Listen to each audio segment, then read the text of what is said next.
Still drawing. He's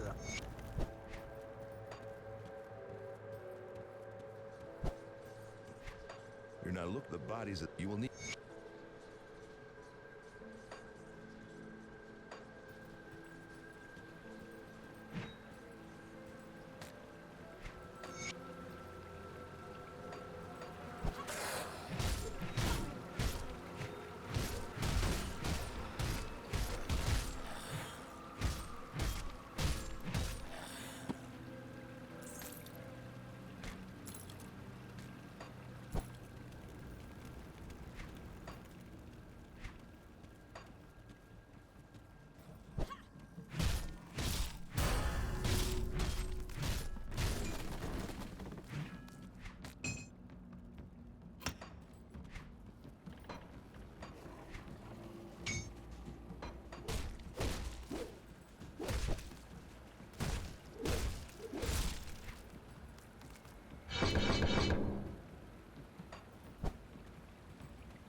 Alright, you know what? I said, you know what? The title says I'm not going to talk much, but I just realized I should probably intro this.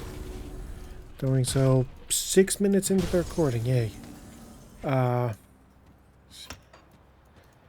This is going to be a hardcore character. So notes it up here. That I'm taking from all the way to level 100. And for note, it'll also be my first level 100 because I haven't actually gotten the character to 100 before. It's a bit of a grind in this game, and I tend to get a little burned out well before you get to a level 100, so yeah. But whatever, I'll be doing this on stream. My plan is to, unless I die before it, get to 100, and then throw myself at one of the endgame bosses and either kill it or die. And then maybe do this again with a different build. Because there's a melee-focused Primal Strike build I kind of want to check out, but I decided against it for this particular series because I want to, I actually want to get to 100 relatively safely, and ranged will do that to you.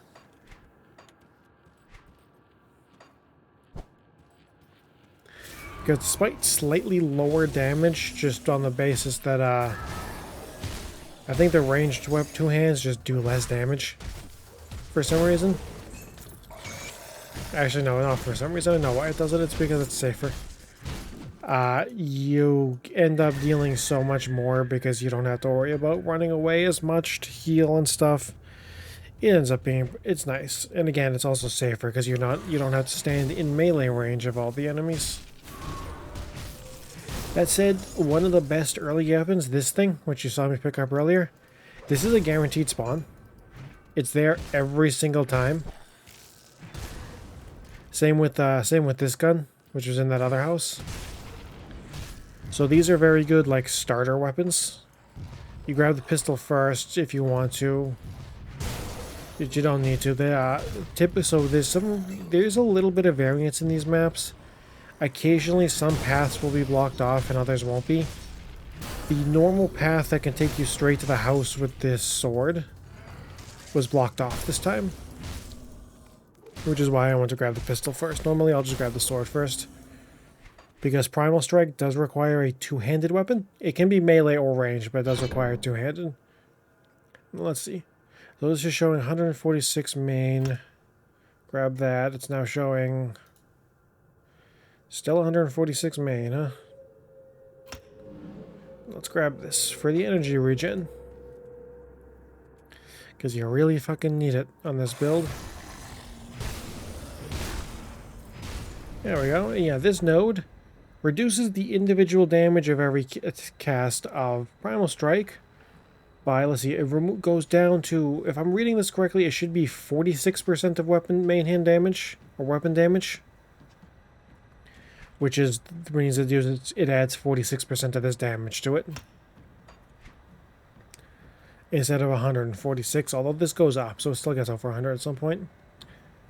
Less AoE. Less stun duration. In fact, 0 stun, I think. 100% cooldown reduction, so it's spammable, and 55% skill energy reduction makes it, which means it is actually spammable. Also, total damage by -28. So we lose a decent bit of per hit damage in exchange for being able to just spam it out constantly. It's worth it. Fuck's sake. Stop missing every hit. Every fucking 3% chance to miss. I'm missing every fucking hit. Alright, you know what? I'm taking that not gonna talk much thing out of my title because apparently it's wrong. Where's my escape button? Or my backspace? Alright, updated. And the reason I'm putting 5 points here into cunning is because normally I'll put 5 points into spirit and then pump physique from there for the health. In this case, the Druid class, which is Shaman and Arcanist, has a decent amount of energy regen and energy leech available very early on, to the point that even with a decently high cost skill being spammed, you don't need this extra points in spirit for the energy regen that I'll normally take on basically every other build. What it doesn't get is any real decent source of cunning early on, which is this stat. If you've played Pee-wee, these are effectively strength, dex, int, and weapons and armor have appropriate requirements for them. Like here, like you see on this down at the bottom, it says required physique 56. If I had 55 or less, I would not be able to equip this. And it's like that for everything. And pointedly, two-handed ranged weapons early on have like 105 to 115 cunning requirements, which if you don't put these 5 points in, you only have like 90 something, which is annoying. And again, you get enough. There's energy regen here, and the first thing you get on the Arcanist tree later on is energy leech. So energy isn't really that much of a big deal. In the worst case scenario, we do have an energy potion that restores 250 flat plus 35% every 25 seconds if you want it. So energy is not a big deal. Not being able to use your fucking weapon is a much bigger deal. Also, the reason I'm restarting this, if you've seen my stream yesterday, that's really scuffed one, because so I also finally got around to redoing my overlay stuff, because I think so I bought an overlay pack a while back, the one I'm currently using now, which you don't see any of it now, because part of the reason I took it all out is because I didn't like the pre-made borders, like the pre-made overlay from main screen, and for some reason I just took out the whole thing. I think I was also redoing some of the ways my OBS sources were made at the time as well, so that might be why. For some reason I just never put them back. But I finally got around to doing that, so I have starting in BRB and end screens now. And involved with that is me setting up keybinds on my Stream Deck here. I may or may not have hit the wrong button and ended my stream instead of going to the BRB screen yesterday, which is fine. I also realized about 30 minutes into the gameplay that I forgot to hit record, and I didn't want to just record it from 30 seconds in, so I was originally considering doing my original thought was just grab the stream VOD instead, but then it comes down to it was also like I put the points in spirit, and it was a whole thing. So I just decided screw it. Instead of continuing on with that character, I would just end the stream, delete it, and start today. Instead of waiting till Monday to stream, do it today and tomorrow. Also, I have no idea how long this series of streams are going to be. Because, again, the plan is get to 100, get to level 100 in hardcore. And then from there, farm up my best gear, which I know where some of it, I know where a decent chunk of it is. Kind of like, so the best in slot weapon is a weapon called the Ungenbog Spark Thrower, available in the Ungenbog region of the Ashes of Malmuth expansion, because it has like plus levels to Primal Strike, along with a lot of really good like base damage and stuff. So that's farmable once you know where to get it. There's also another weapon in the area that's really good that I might try to farm for instead, because it's a little easier to get, because the Spark Thrower is a monster infrequent from enemies around Ungenbog, which means it's a kind of a rare drop from some enemies that aren't not the most common, unfortunately. It's a little annoying to farm. There's a really easy way to do it. There's like one of those hidden area dungeons that this game has tons of, that has a shop in it that almost guarantees you one. But I don't remember where that is, and I don't remember how to get to it, and I think it was also kind of rippy as well. So I might do the easier way and try and find this other weapon, which, if I remember correctly, was a crossbow that had just really good base elemental damage and in stats on it instead. I don't remember exactly where I found it. I'll have to look it up. Thankfully, this game has a very well-made like database and map available. I can't really use it on my main PC because something to do with the way that the website is coded. It's very, very laggy when the ads on it rotate around, which happens super quickly. Or not super quickly, super consistently and constantly. So there's basically no end to it. Which means there's frequent lag spikes in my game. I really don't know why what the hell they did to make it work like that, but that's just how it works for me. Thankfully, I have a old laptop I have on my desk in front of me that I can pull up the builder website there. Can also get the map and the item database and stuff. I think after I kill this guy, I'm gonna look up what that crossbow was.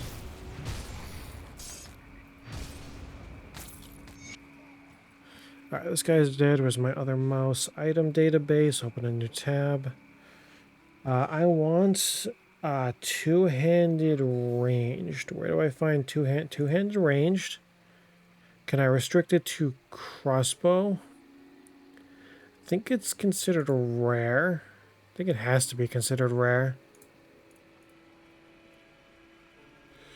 And now I just have to search for it. It's not that one. It's not that one. Is this it?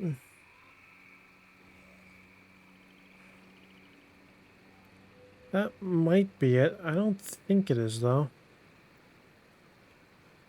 I mean, I'm seeing all the Ungenbog stuff. Yeah, there's the Spark Thrower.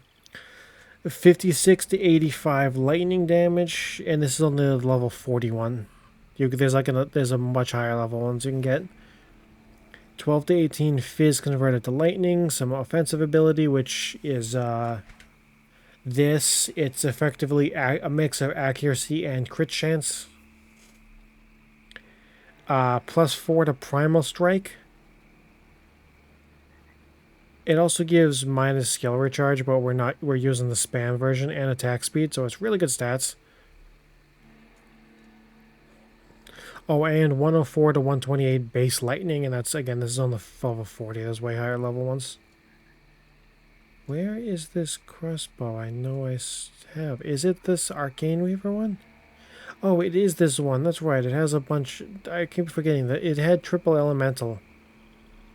It's yeah, so it's fire, cold, lightning with decent base attack speed plus flat elemental damage, which I think this just counts as all three. 72 to, this is the 55 version. Big elemental damage, percent boost, Fizz converted to Ellie attack speed, and +4 to Iskandar's Elemental Exchange, which is the skill in Arcanist that gives the energy leech, and I think also just elemental damage and like percent Ellie damage. But it might also give flat. I don't remember.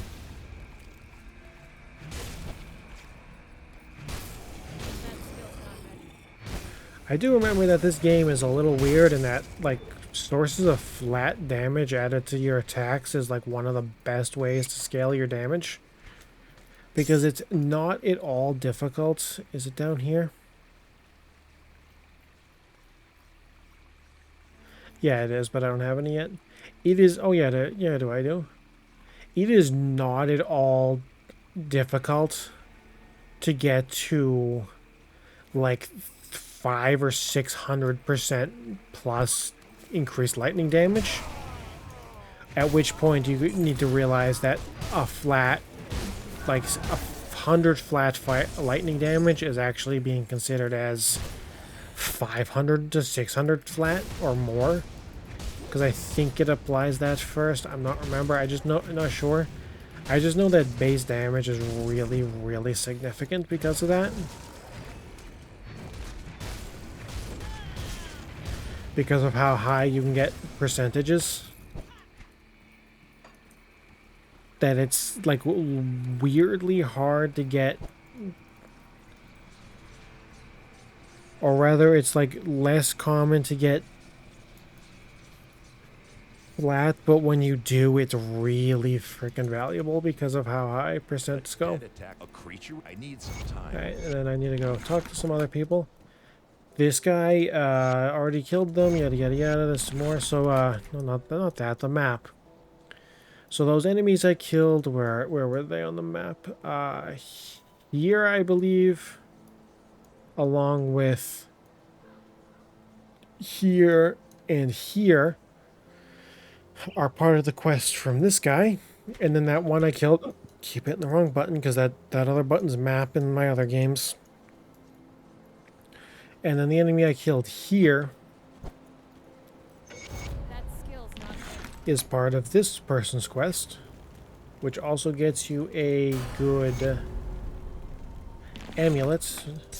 This one, plus health regen, plus constitution, which is this like a glowing bar around your health. This gets restored by eating like food rations and stuff, which you can find around. And outside of combat, it'll drain that to very, very rapidly refill your health. So it's useful to have. And then 7% Ulris, which is nice to have. Let's see, what does this do? Oh yeah, see, this gives flat lightning, which is which gets multiplied by the big percents I have. You can hit. You close you. You're the you are not who I'm looking for. Whoops. This is a pretty useful helmet. Or at least it usually is. That is a particularly bad roll on that helmet. Give me that back. This you want to keep, even though it's like nothing to it. There's a lot of like hidden stuff in this game, including quests. And there's a hidden quest that's useful for. I don't know where it is, what it is, or even how you find it, but it's there.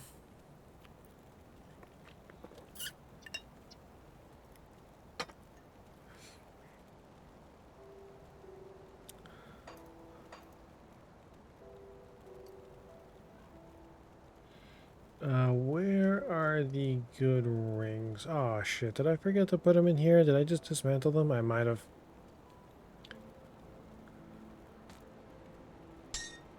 There's some resistances. Where's this shop dude? Alright, he's out here. He's this guy. You can find some pretty decent guns in here. Or I say guns, but weapons in here. Oh, hell yeah, look at this thing. So attack damage converted to health is lifesteal. Plus attack speed, and then I'm also gonna throw... Yeah, let's equip it so I can go to you first. The sound of guns going off in this game is obnoxious after a while. Crossbow is significantly less annoying. So you just transmog it to look like a transmog it to look like a crossbow, even though it's a gun, and it works. And it's a whole lot nicer. Now let's go talk to this guy, Kasparov, sorry. Talk to me. He wants aether crystals. I don't remember how many, because like, you basically always have enough. Unless you haven't broken like a single one of those big crystal clusters, you're gonna have enough crystals for him. And then he wants you to find his apprentice somewhere. This guy, he wants 5 scrap. If you already have the scrap, you can take it. You can use the "is this enough scrap" dialogue to just complete the quest immediately. And then he wants you to go down here and kill a boss.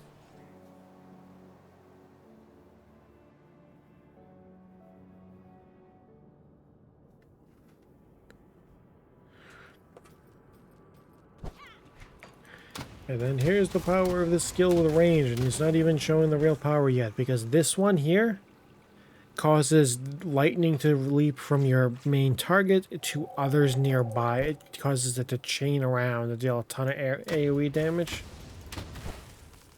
Like, more than it already does.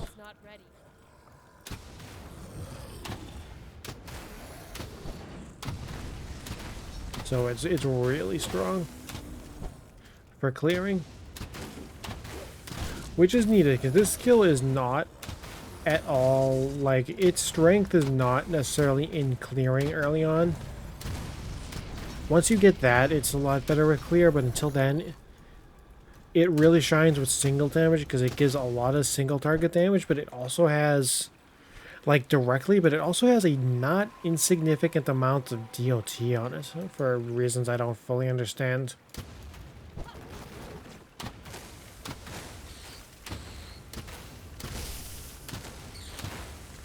Yeah, so once this series ends, whether it's it's gonna end when I die, whether that's at level 100 facing one of the end game bosses. I might try Lokar, because just having even some pieces of the Lokar set for future characters would be nice. Or if I die before that, then so be it. Next series is going to be another attempt with this, with the slightly different variation of the Primal Strike build. Namely, one that uses Elementalist instead of Druid. Which are Elementalist is Shaman and Demolitionist. That focuses on regen and uses uses melee, and also uses a late game. I say late game, it's just a legendary set that you can get, although it is kind of late game, as legendaries don't even start dropping in this game until level 50, I think it is, something like that. But once you have it, it's like really, really big. I don't think it gives any strict bonuses for Primal Strike, but it gives tons and tons of like just generic elemental bonuses. Oh yeah, I still need to get these necklaces. This is for another quest that doesn't... This game... Okay, so one thing I gotta say is this game treats side quests as any other MMO where they don't just pop up. You have to go find the NPC that's gonna give them to you most of the time. Although it is also a very good game in the sense that if you already know what the quest wants, you can get it before time. Like, you don't need the quest active to find these necklaces, which are the quest item. You turn in 3 of these, and the guy gives you a ring that's got, like, really good elemental resistances on it. So, gonna do that. It's one I typically didn't do because I could never remember where the fucking quest actually is. But I recently rediscovered where it is. It is, where's... You know what? I'm on the wrong map. I'll show you when I get out of here. Offer this, and then I need to go check where I'm actually supposed to be using these. That is a very good ring. Wow, okay. That is also a very good ring. Wow. Okay, maybe I don't need that, maybe I don't need the ring from that quest. Anyway, back here. Let me go check what my devotions are. Alright, so I want to start with the Jackal, which is red. So devotions is this shit. It's like, so energy, offensive, and total speed, which I think is all speed, all damage, and phys resistance. This is not an easy skill to get. It's just straight up physical mitigation. So it's a little annoying to find, but it's very, very strong if you can find it. Whoops. Give me those back. I'll give you a good price of what I've got left.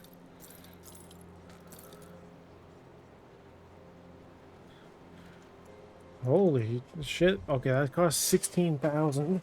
Which I don't have, but wow, that's a very strong elemental crossbow right there. Put it to good use. That said, I think given the stats on this thing, percent attack converted to health, and 10% attack speed. This is gonna be best in slot for a little while. Outside of very well rolled gear, this is gonna be best in slot for a little while until I can, basically until you can get a significantly better base than this one. Oh, and yeah, in the quest that requires these necklaces is where is it? I think is this where it is? I think it's right around here. It's like basically just west of this rift.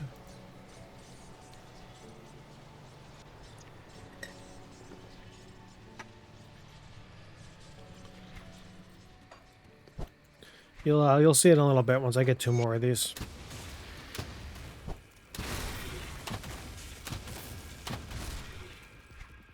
Because it's I think both of these rings might be better than it, but I do want to be sure. Get these things real quick.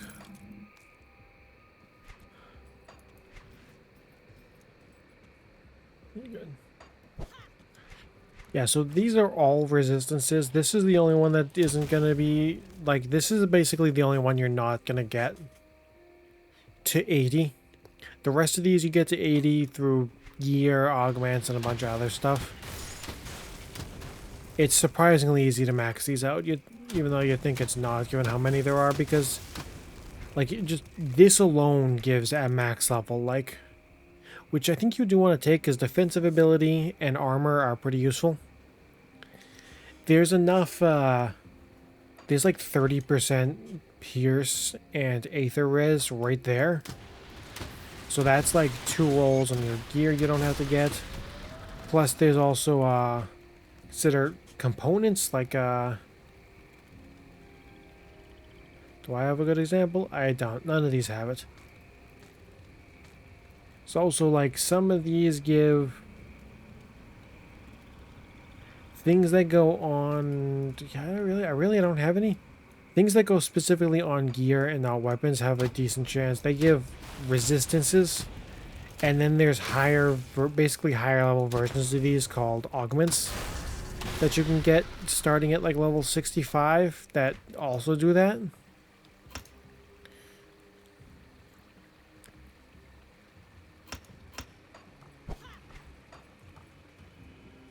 I wonder, do I have the stuff to do this? Huh, I do. So you could technically do it this way if you had enough stuff, which I do.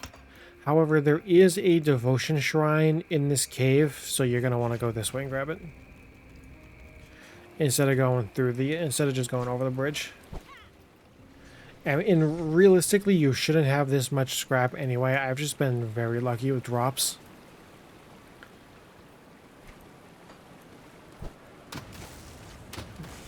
And those areas are much more for like that rebuild the bridge thing option is much more for elite and ultimate difficulties where so there's a maximum of 55 devotion points you can have.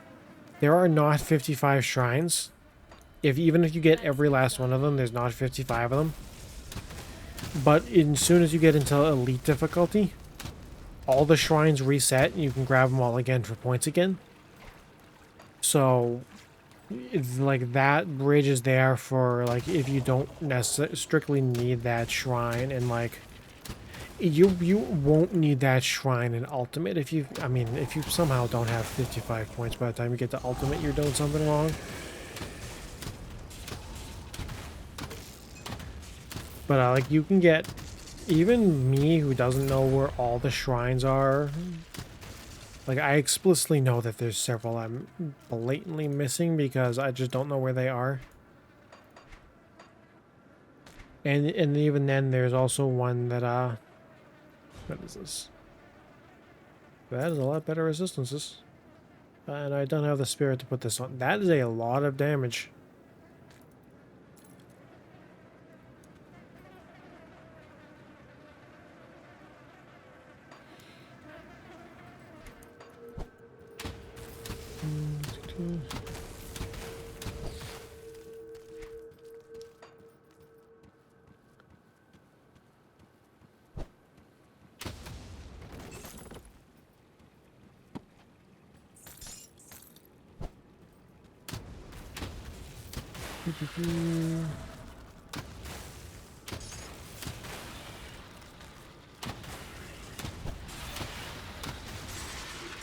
And hey, look, I think that's all 3 necklaces I need. Yeah, it is.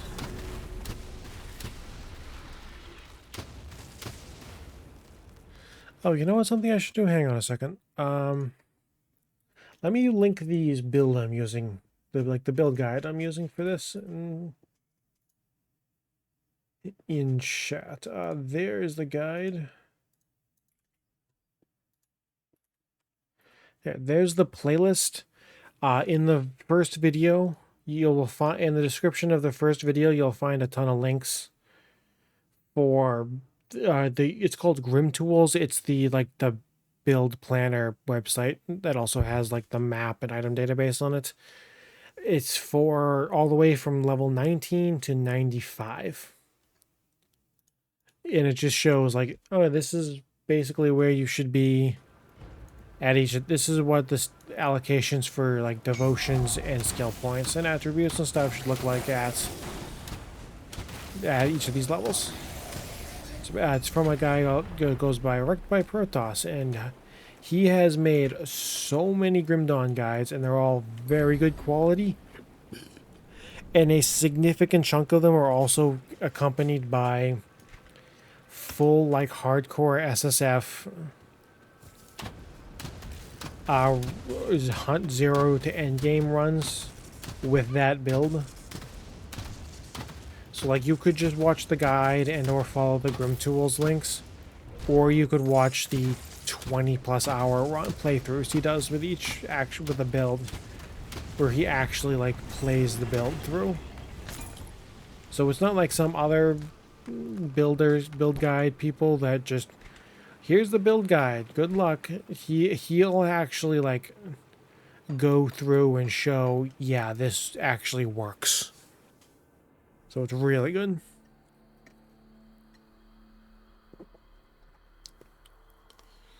And then up here to the next waypoint, or the next rift, I guess it's called. Same shit. Let's head back to Rightmire real quick. And yeah, so the quest involving these slith necklaces is off this way. You can already see the merchant up here, because there's it's right next to this merchant up here. Just on this hill, come up here, and there's the dude, Corvin, I think. Give him the necklaces. He gives you the Slith Primal ring, which is, yeah, it's just triple res. And there's also a merchant here. Where'd the ring go? There it is. Alright, I can sell... Oh no, it is better, damn it.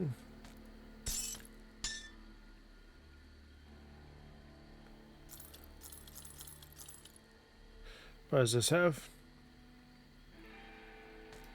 A lot of resists. Elemental resists are relatively easy to get. Things like bleeding and piercing, those are the ones that'll just annihilate you if you aren't paying attention.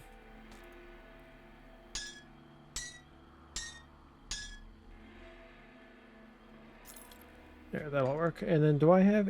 I really don't have any resistance items. Oh, here we go. See how this gives it 70 health, cold res, and as well as freeze and petrify duration? Whoops. I'm in the wrong menu. Somehow any of these any better somehow? Yep. Flat damage. That'll make it better. Yeah, that would do it. Add in this. And now I just need to head back to town. But see how it says cold res and health? This goes on a ring. And now this ring has an additional 10% cold res on it. Anyway, let's head back to town real quick so I can... I'm going to show the... Here, so this gives more damage now. Oh yeah, look at it. It goes up. It gains like 50 max hit damage, basically. No wonder it's better. Like, that's the sound of attacking with a gun in this game. It is not it's not horrible, but it really gets old. So thankfully, it's very easy to fix. Just apply that illusion, and now it sounds like a crossbow. I'm keeping this because as soon as I hit 18, that is a 18. Really? Jeez. That is a fairly significant amount of resistances on that. And you always want to grab lore notes, because if I read it, plus 150 experience. Yeah, lore notes give free XP. Yada mash through this and never talk to this guy again, because unless you're using a very specific build, which is a dual wield pistol purifier, I think. Whichever one uses fire damage and not aether. I think it's purifier. Yeah, it's purifier. Oppressor is the aether one. You want to help Duncan be your blacksmith because he offers a blueprint for a fire damage pistol that you can craft. That's going to be your like best in slot weapon for a little while until you can find something better. Because there's no real good otherwise there's no good guaranteed spawn of a fire damage pistol for a while. Like you can grab the two of those for the Francis gun. Yes, you can grab 2 of them. It's like I said, how it's a guaranteed spawn. It's a guaranteed spawn every time you load the game. So if you want 2 of them, all you need to do is go run straight to it. Grab it, exit to menu, reload your reload into the character, and it'll be there again. And then if you start, there's a particular purifier build I run where instead of starting the actual demolitionist with fire strike, you actually start as Inquisitor, I think, or whatever the other class is to make an purifier is, to grab ranged expertise and the weapon pool skills to just be able to start basically from level 2 dual wielding pistols, like which is what the build is. Versus the other build, the Aether pistol that uses Rutnick's suppressor as your weapon, which is really annoying to get because the dude does like a ton of damage and he's kind of late in the game, so you have to level it as skeletons for the first like. So you basically have to level it as like a skeleton minion build for the first like 25 levels or so. It's real annoying.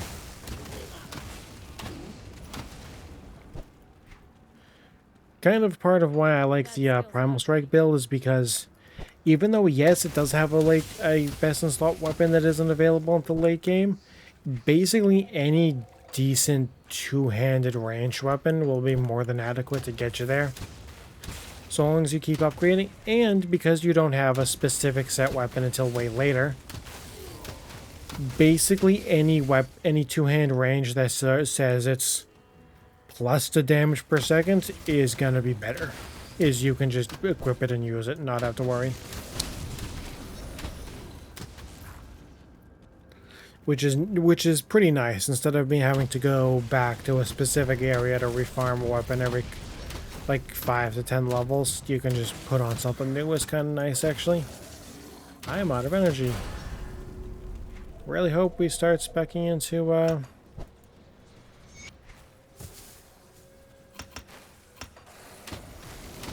level 9. So yeah, the first step of the build guide I'm following says at level 19 I should have level 9 Primal Strike, level 9 of a secondary node on it, level 12 of that flat lightning skill, level 3 in the regen one, like the energy regen one, and 1 in the secondary node on it, which I think I have those already, as well as 20 points in the mastery. Let's put 1 point here, 1 point here, and 1 point here for a little while until I get those to where I need them to be. For the next 5 levels, it should be. And then I go get to see what the next one is. Hopefully by the next one we're actually a druid, because again, the energy leech from Iskandar's would be very, very appreciated right now. There's a totem over there. Wonder if I should go try and find it. Oh boy, you see how this is blocked off? That's a random thing that can happen because there's variation in these maps, which is actually kind of cool because it means it's not the same thing every single time you play. But it does occasionally get annoying, meaning because you kind of sometimes can't take the normal path.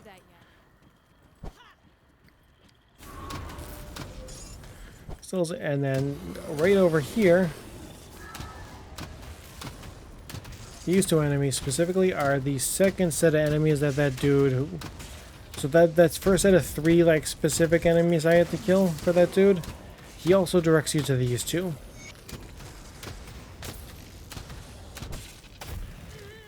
And they're pretty easy to kill. They drop a decent amount of loot and XP, and they're worth more XP from just being a quest.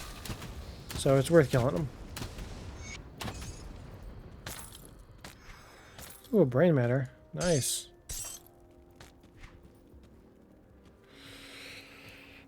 This is energy. Actually, you know what? This will help us for a little while. That is a decent amount of energy regen.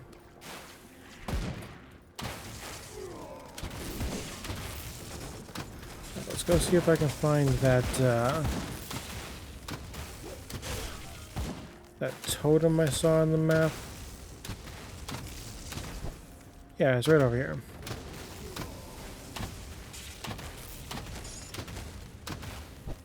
Yeah, here it is. This is a totem.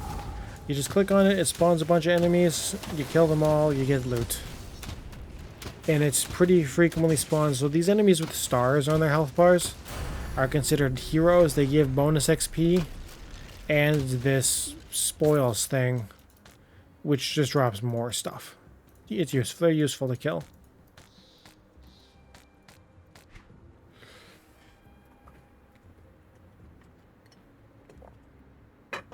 Again, besides, you know, just a free experience, they drop good stuff.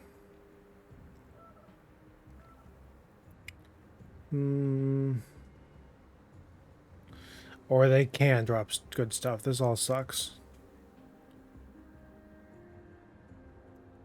Not even gonna put that belt on. Alright, let's get out of here now.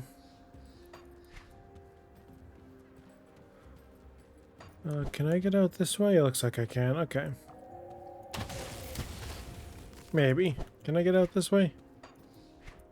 Oh boy, maybe I can't. Alright, looks like I might be taking the long way around. I know, I'm good. Just right out here. So yeah, no, so I'm going back to town at this point. Normally I could just take this out, but there is another thing to grab around here. Specifically, it is right up in this house. Break down this door, kill these enemies, grab these cultist orders, and now I get out of here. Head back to Devil's Crossing. Oh.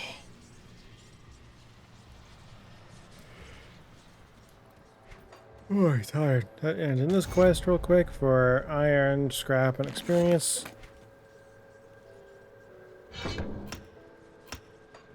Grab those real quick. Do I have... Yes, now I have 52% lightning damage. And this guy here, the cultist orders revealed that this guy has been betraying you, and he's kind of the one who's been poisoning the water supply, which you had to fix, something you had to fix earlier. So you kill him, tell him about it, and then you also turn in the quest, and now you have the one to go hunt down the warden. Oh, and here's the blacksmith dude. Is this the good one? No. So the equilibrium, here it is. You want to craft this. It's a brain matter, which is why getting this earlier was nice. One of each of the basic 3 elemental items. And I'll make that. So those require player level 18, which is kind of annoying, but whatever.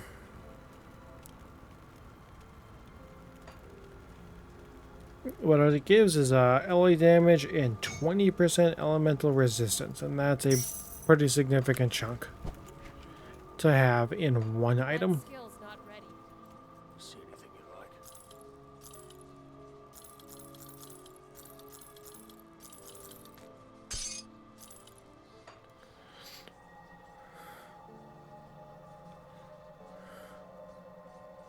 Alright, all these are significantly worse.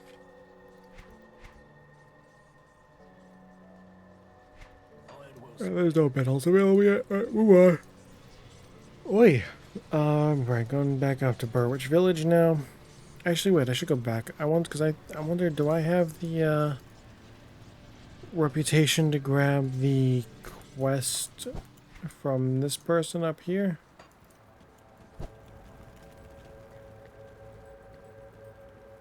I don't, okay. Because she has a quest, this person in here.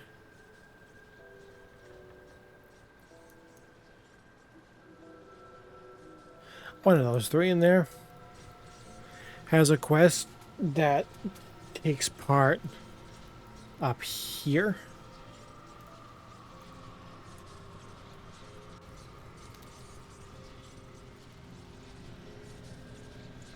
So it's useful if you already have the reputation to grab that before you head up there so you don't have to come back, but I don't, so I'm gonna have to come back.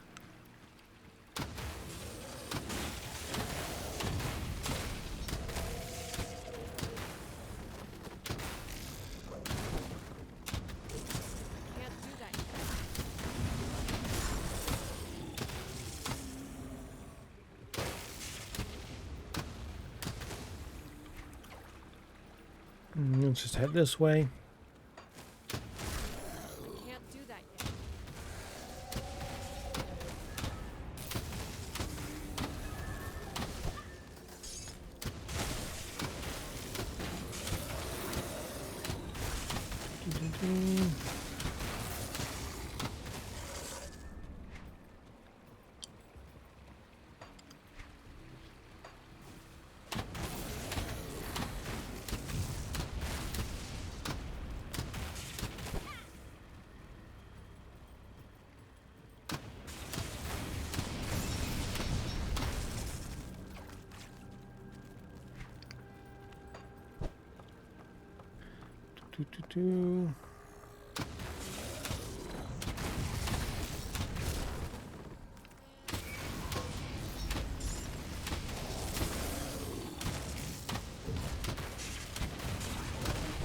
And then in this area, all you're looking for is basically just an access to the sellers area, which is where you will find Kasparov's assistant. She's over here, always in the same place, because this map is, as far as I'm aware, one of the few that is static in generation, because you have to be able to reach a specific point from any of the entrances in this zone. Right, here she is. You send her back. And importantly, she actually serves as useful. So see how there's a component on this weapon that I put here? She gives the option of actually stripping this component off and either keeping the item or the component, depending on what you want to do. Which is useful. It's especially useful on builds that have specific weapons and really high-end components for the build. Because when you get the newer version of the weapon, you can strip the component off and put it on the new one instead of having to make one. Oh, here's another shrine. That's right, there's just one in the middle of this area. And it's desecrated, which means you have to kill enemies. This is one of the two types of shrines. You either have to offer items, which is really just like crafting materials and components, or you have to was that my first medal? Yeah, it is. Experience gained, health regen, defensive ability, and physique. So in other words, it's a lot of health regen, and defense. And I can put a little bit of hit resist and some max health. 4% health. It's pretty useful. Minus 64, minus 40. Oh yeah, this is... If that one had like elemental damage on it instead of specifically cold or fire, it might have actually been better. But because it doesn't, it's not good. So one minor annoyance of having a laptop here, I can't, with the way things are arranged, I can't actually see my energy bar unless I have the laptop screen like tilted way back.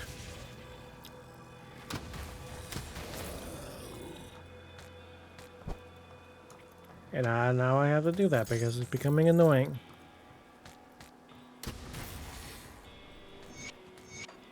Two new pieces of lore.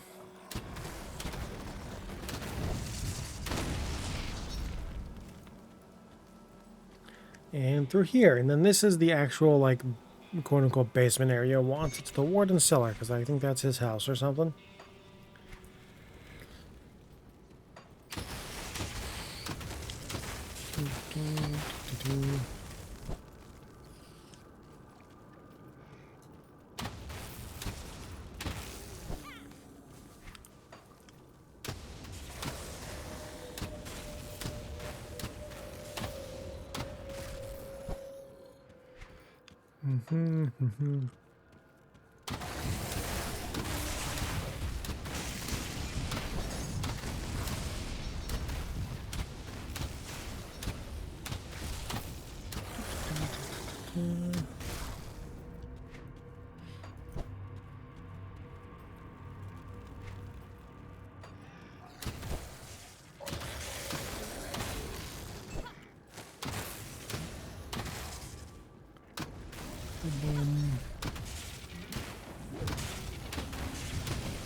Oh yeah, and here, right here, untouched meal. These are the things you can find scattered around. There's a symbol on them. You know what, hang on, I should make that bigger. I'll point it out next time I see one. There's a symbol on the map that marks those.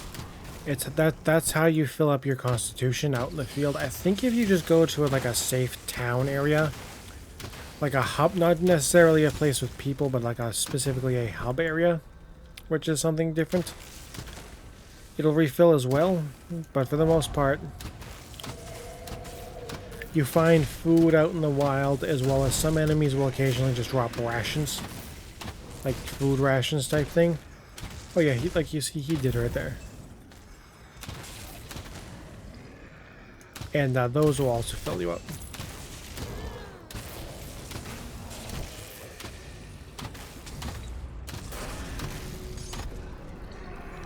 What is this? Let's see, what do I get here? Belt with nice resistances. Gloves that are not great. Ring that is frankly not great compared to basically everything else I have. Well, actually, it's probably better than that silver band. I'll keep it for now. Gloves that are also... Actually, these might be better. Maybe not. I don't know. I won't use it. Ooh, this one's better. Not by much. The fact that it's like purely a poison-focused thing doesn't help. Let's see. You know what? I have enough points to max out either this or this. Actually, let's just grab the last of this so I can go straight into the stuff. Put 2 here. And 1 there. This also gives you a bunch of health too, which is nice. Let's see, at level 12 it gives you... Hang on a second. These things. Gives you 700 at level 12. Can't do that yet.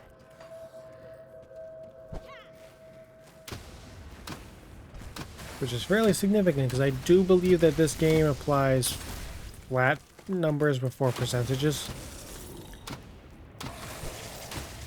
Especially when it comes to... Which, I mean, I'm pretty sure that's how basically every ARPG that's even halfway decent does it, because otherwise there's no point. Like meaning that it applies... It adds all the flat stuff together before it then multiplies it by their percentage increases. Or before it applies the percentage increases, it does, it adds all the flats together first. Which is useful, because it means, which is very important, because it means that all the flats just add to your base damage that then gets multiplied by the increases.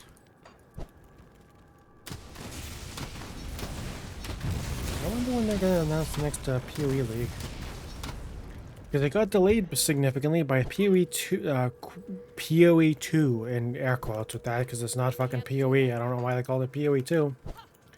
Which was a huge disappointment. Especially for all the PoE veterans that went in expecting, you know, PoE or Path of Exile. But, well, it's not Path of Exile. Which is a real shame, because honestly, if they had shipped that as anything other than Path of Exile 2, it would have been very much more well received. Because by no means is it a bad game, it's just not Path of Exile, which is kind of what's expected, given that it's called Path of Exile 2.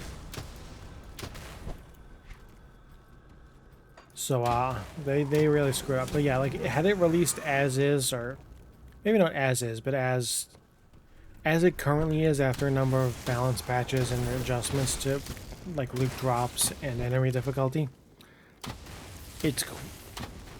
If it had released at this point as an independent ARPG, that's not Path of Exile, it probably would have been better received. But, like, the quote-unquote... For some reason, the devs of PoE have a very, very different vision for their game than what the game actually freaking is. And they're trying to force it with PoE 2, which is... And that vision is slow, methodical, and just mind-numbingly grindy. Finish that one up, and then I think I was going for a spider next for a bunch of stats. Yeah, it was. And spider needs green, which means grab this one.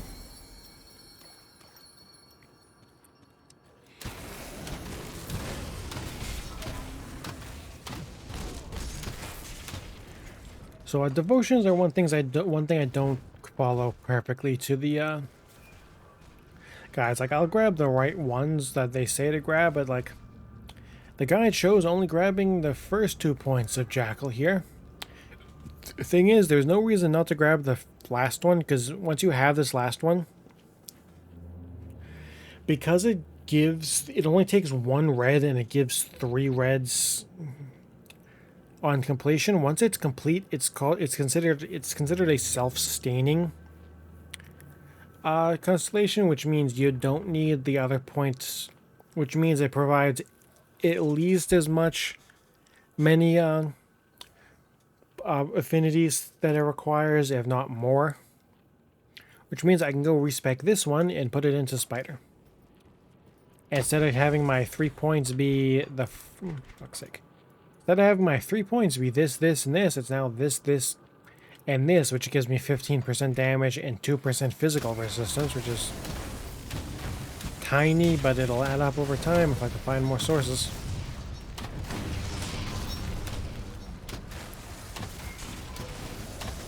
Especially since this game does not, as far as I'm aware, because admittedly this is only as far as I'm aware, I couldn't be entirely wrong about this, I don't think it has any form of like Fizz taken as elemental or anything like that. Which means physical resistance is your only source of Fizz mitigation. Other than armor, at least. Okay, yeah, I'll get there. So next point gives me next level. So the guide again, the guide I'm currently following, the Grim Tools link for 19, level 19 shows 3, 1, 9, 9, 1, 12, and I'll be able to do that. 1 here, 2 here to max this out, puts that at 6, which means 3 points from next level will make it 9. Or from the level after that, from level 19.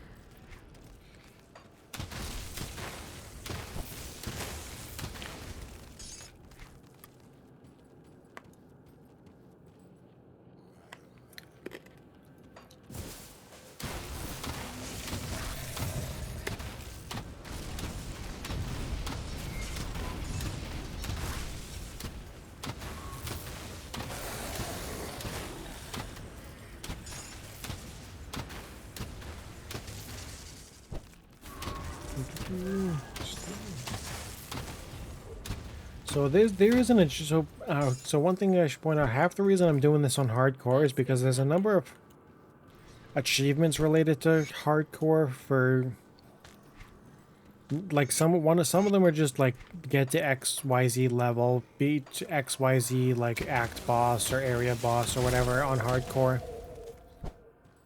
So most of them are pretty easy to get. And I'm hoping to get them all on this character, because if I do so, the remaining... I might still play the remaining characters on... or any other future characters on hardcore, because it is kind of fun. I mean, it's the same reason I'm playing... I plan to play Path of Exile from now on in solo self-found mode, is because it actually forces me to learn things about how to progress the game and craft gear, because I can't just farm money for an hour and buy all my stuff. I actually have to go craft it.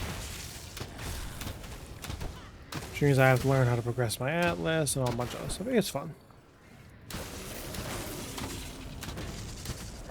Unfortunately, the creator who inspired me to go SSF in the first place has left Path of Exile, which is a real shame. She was cool. But, she hasn't left content creation. She's still doing stuff, and I'll probably keep checking her out when I can, but, Smokey has unfortunately left PoE, which is a shame. Because her guys, especially, she did Bone Shatter for, like, a long time. Bone Shatter, Slayer, specifically. But unfortunately, that build is basically dead now, because GGG doesn't understand what fun is, so they want to just break everything. There's the image for the the food thing on the map. But anyway, the reason that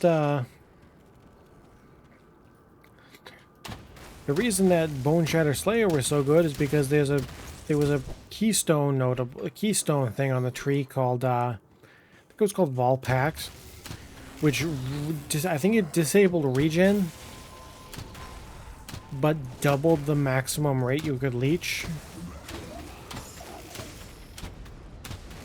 which applied after everything else, so you could get a very significant maximum health recovery per second from leech, like several thousand easily. More than enough to counter Bone Shatter self-damage on all but the toughest of bosses, which, I'll be honest, Bone Shatter Slayer was not really doing the in-game bosses anyway. Because it's not really, that wasn't really the whole thing. It was much more of a map runner. I mean, it was possible, but it was very much more a map runner.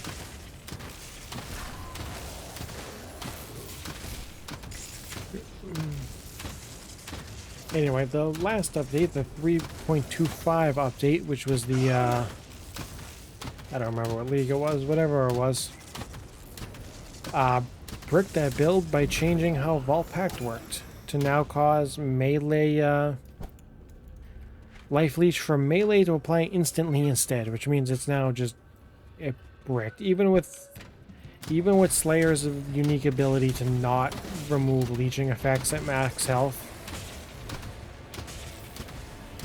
the fact that it's all going to be instant means there's no real countering Bone Shatter damage properly. There is still a fun Slayer build that can leverage it though, which is awesome. Actually, is it a Slayer? It might not be a Slayer. It might be a different build. I think it is a Slayer. Specifically Lightning Strike, because of a very particular bit of tech where because Lightning Strike specifically is a skill that can hit both in melee and in ranged projectiles in the same attack. It can benefit from the new Volpact by allowing your melee hit to instant leech, and then getting regular leech from the projectile, which is fun. Anyway, I think I already have my... Unless some interesting looking SSF viable build pops up out of pops up before league start after the patch notes are dropped, Because that's another thing. You never ever want to start looking at build guides before patch notes have dropped. Because it's otherwise you're at risk of getting your build just ripped out from under you. At basically the last minute. You want to wait until patch notes have dropped to start looking at build potential.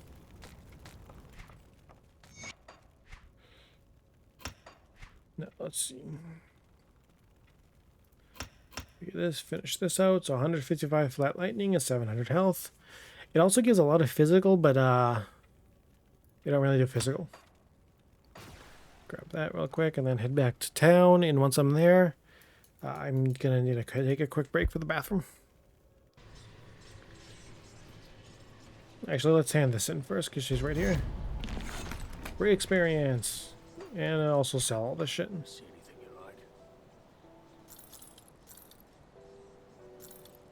like? Wait a minute, give me that back.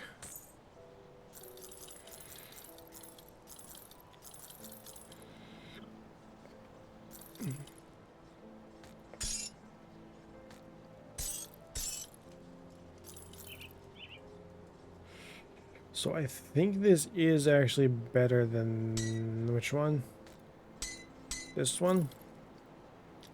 Special sensitive bleeding resist is really that big of a deal. There is a component for bleeding resist, I'm pretty sure.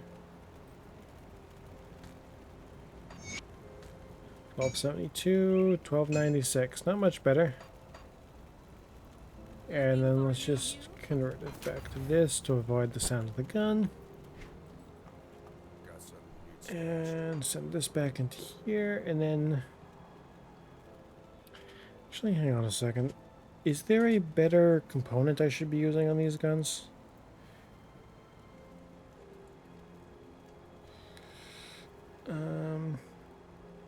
Yes, there is. It's called Hellbane's ammo. Do I have any? That's devil touched. Oh, which means I actually need to go strip the component off this after I go. That is if I can actually use it. Let's go make sure I can actually use these before I do anything rash. It would appear that I don't have any. Thankfully, let's go here, go to here. It's called the Hell's Bane ammo, so it'll be down here. Oh yeah, here. Ooh, player level 20. Yeah, that's close enough. I'll just craft one and hold on to it. It's just lodestones and scrap. What it does is instead of 1 to 5 flat lightning and 12%, it's 1 to 9 and 25%, as well as fizz conversion. It also gives that buff, which is 15 to 44 lightning, 75 lightning damage. Yeah, it's pretty significant. Let's hold on to that.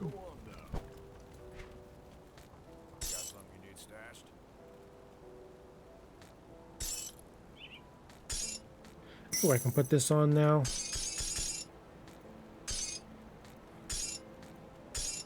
And then I need to go... Why are these not stacked? Must have put it in by hand and not paying attention.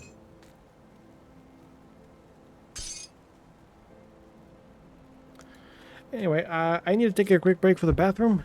YouTube, if you're watching, I'll be right back in a second because I'm going to pause the recording for this. Anyway, be right back. Alright, I have returned. Use the bathroom real quick. Got some ice for my drink.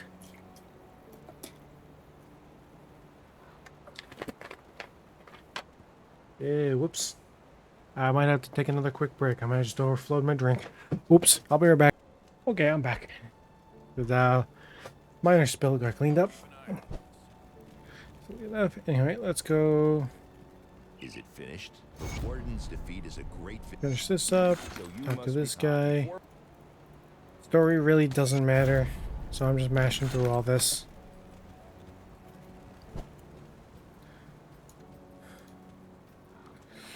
Now I can talk to you, get the fabric.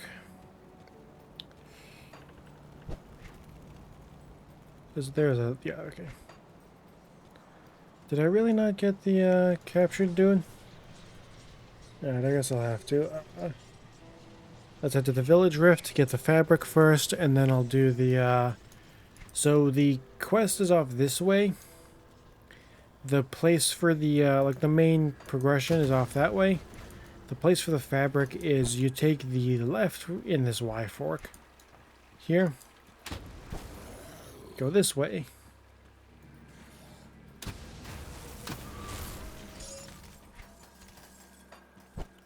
and I think you keep going this way. I think, yeah, you do. And over here is the abandoned waterfront area.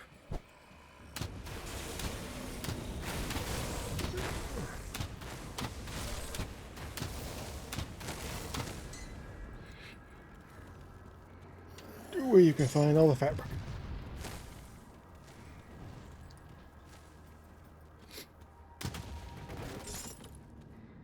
Is there really no one down here? Okay.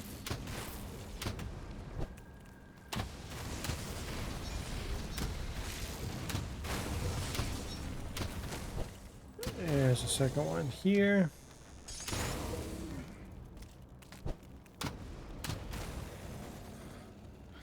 And the third and final one is up here, and there's some more things to do in this area, so I'm going to do them before I head back over to find the other side quest.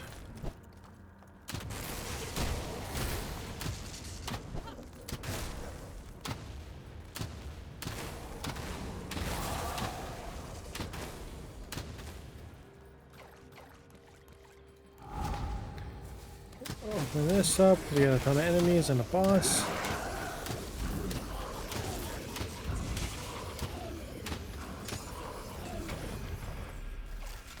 Nothing good there. That's a shield that's useless.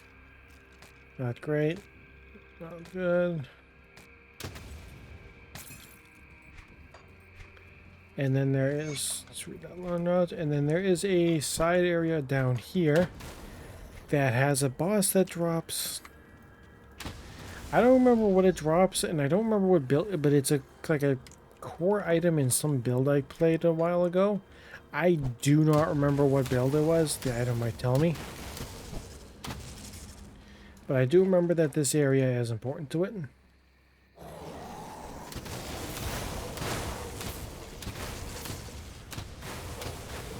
Jeez, can you leave me alone for a second so I can read what this area does? Hey, level 19. I can move on to the next, They do bleeding damage. I don't have a lot of bleeding risk.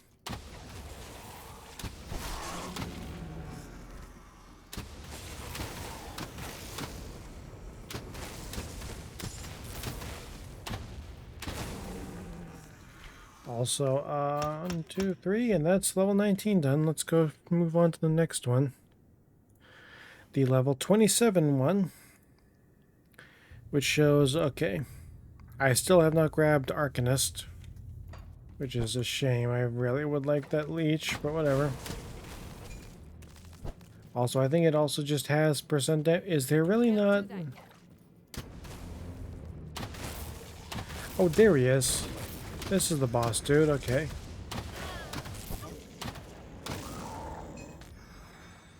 Tail. I still don't remember what this guy was for. Like, at all. Because I don't... The skills it gives buffs to do not sound familiar in the slightest.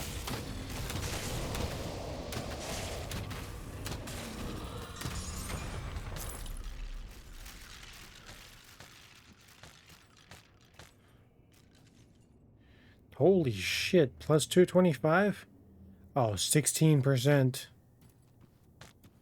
Attack speed. Yeah, that would do it. And then, do I want to go to... Where do I want to go to? Is it Foggy Bank? I really don't remember where I'm trying to find after this. Oh, yeah, it is. It definitely is. There's the dude. I found him and just didn't fucking talk to him, apparently.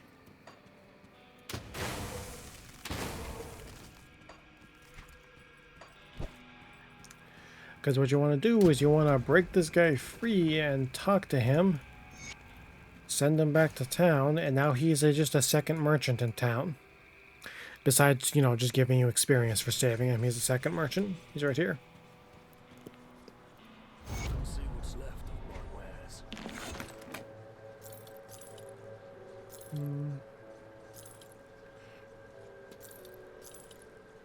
So this thing is level 5 required, really? And it gives plus 225?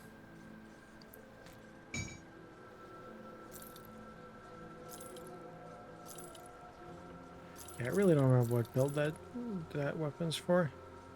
Ooh, this gives lightning damage. Awesome. Put it to good use. See anything you like? Come see what's left of my wares.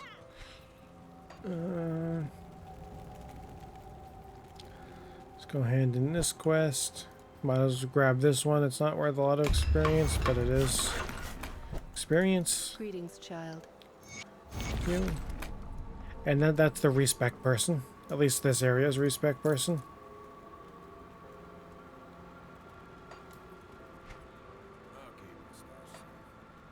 Put all that away.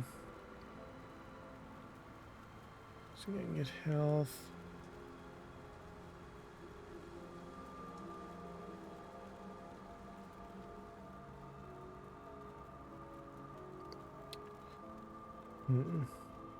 What does this do?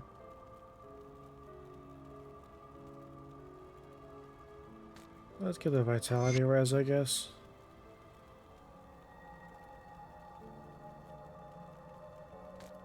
Armor.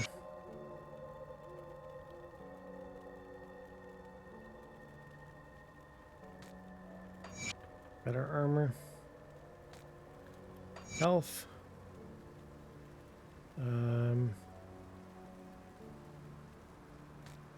A lot of health. And then this one is a little more important.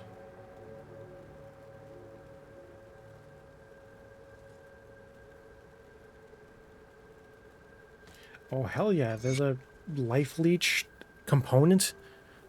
Didn't even remember that one. Anyway, it's worth having components just on every. Even if it's gear you're going to be replacing very soon, it's worth putting components on it. Let's see. What can I put on this? I could grab the health and cold res. Pure health. Yeah, let's get the health and cold res. Actually, wait a minute. I'm at 28 over max, huh? In that case, vitality res. And I don't have anything on my amulet. Lightning damage. And what about a helmet? Free health, because why not? Boots. Why can't I use this? 20?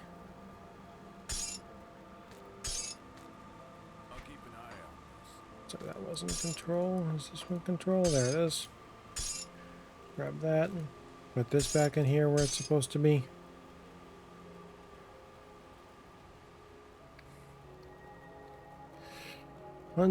I need 37 cunning to put this on. Jesus. Okay.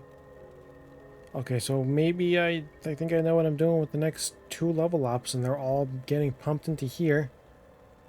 That's not going to be enough, so I think I need to put another 5 points into cunning. Alright, so yeah, see, cunning is always like a constant issue with this build. So where am I going? Back to the... No, I already... Nope, never mind, I just went the wrong way. Back to the warden... Back here, I need to go north, I think. Northwest, yeah, this way. This is the Act 5, 6, 7? I don't know. They call it that. It's not really an act. That's the guy that gets to the Forgotten Gods DLC. Which is not at all important to get to on this character if you're playing it ranged. If you're playing melee, there is a very, very good melee weapon you can get somewhere in that DLC. I'm still gonna say it's not super worth it if you're playing hardcore, because there is a lot of very rippy areas in there in hard, which makes hardcore risky.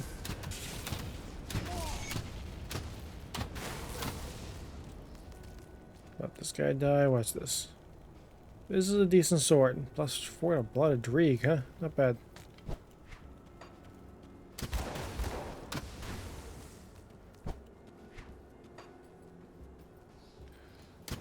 that. Actually, I do want to go here.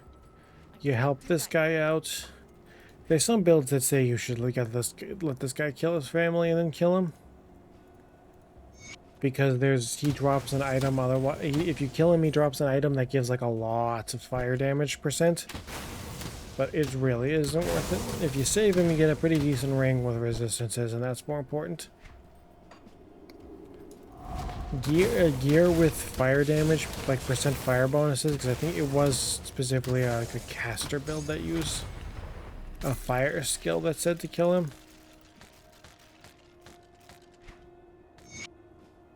But there are far, far more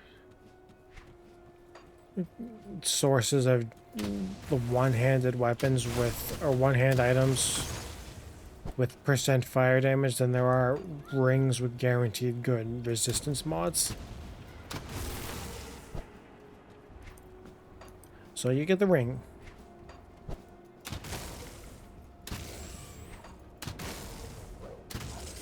What is this, like, broken armor symbol that keeps popping up? I don't actually know.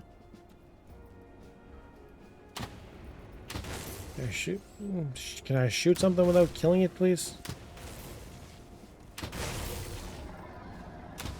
It seems to be some kind of armor break effect.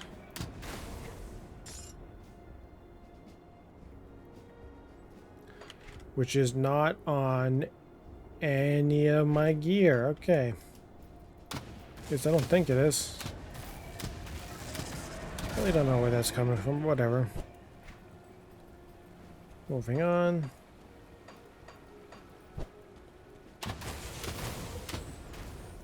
Talk to this lying dude here. Requires to get you to kill his partner. But when you talk to the partner, you find out that dude made less than appropriate actions towards the other dude's daughter. Which, if you do believe that first dude and kill him, and kill the second one, the second guy's daughter will show up and try to kill you later. So it's like, yeah, he was telling the truth. And you don't get any confirmation in that unless you kill him and the daughter tries to kill you, which is real annoying.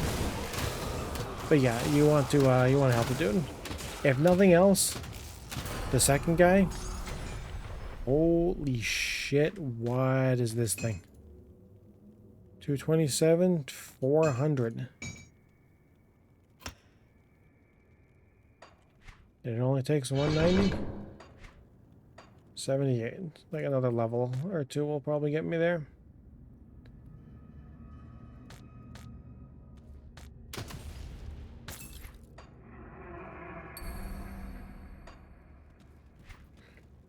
Wait, did I just put...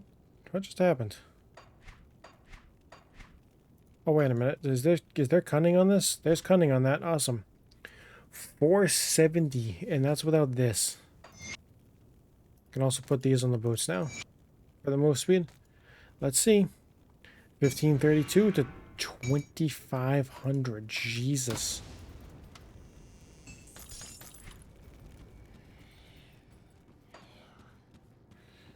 That's going to be a significant increase.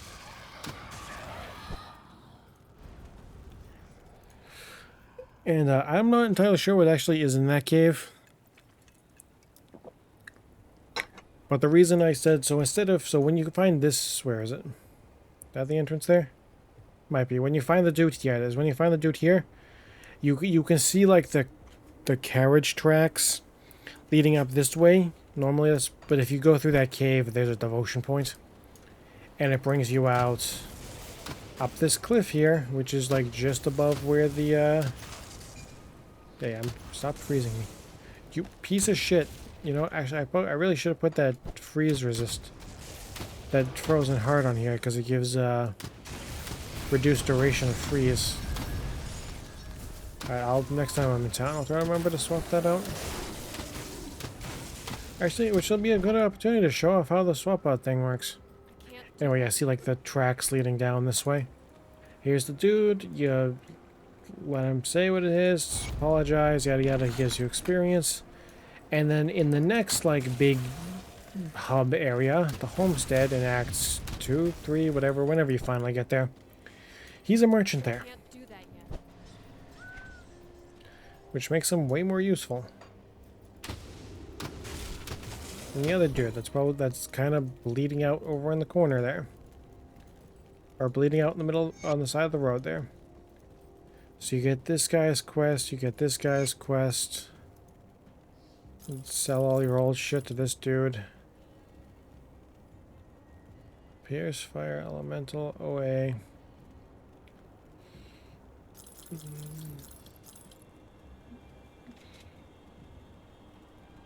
I think my current one is better than that.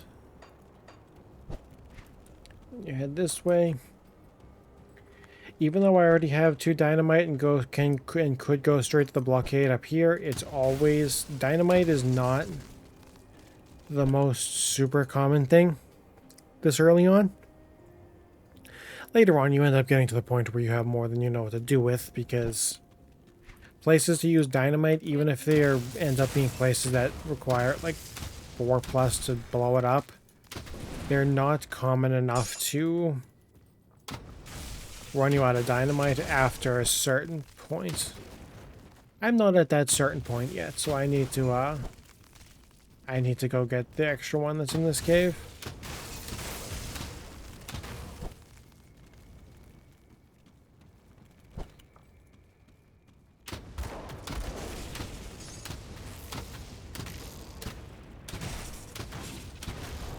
Also, this guy here, 31,000 health, and of course, he is pretty easy to kill with a metal. Would be half decent if it had better stats.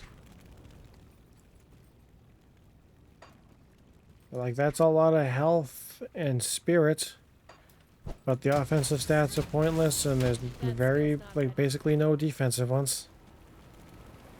Maybe the frozen heart, right? Yeah.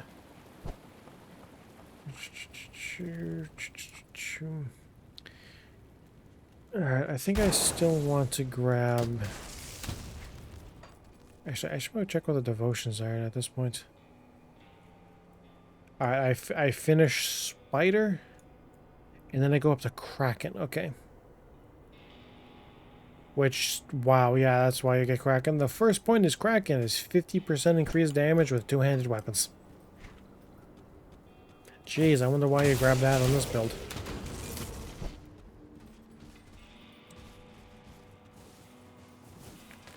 Right, this guy's dying, but he gives you the thing you're looking for.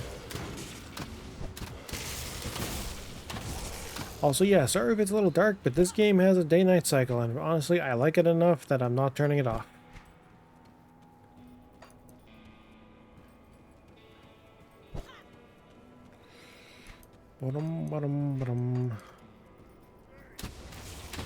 Gang, there's a set of like monster and frequent gear that can drop from these guys, the Cromley's gang people. There's a helmet and shoulder pads that give like a lot of kind of useful. You kind of want the one that gives Aether stuff, because even if you aren't an Aether build, and it can still roll like elemental or lightning prefixes for the damage, it gives a lot of Aether res, which is pretty useful. Even though on hardcore here, I am going to be avoiding anything that does, there's a couple of areas I'm avoiding that have tons of Aether damage. That's really, really dangerous this early. Like a couple of quests in the homestead area that I'm just not doing. Stuff like that. I don't remember which, I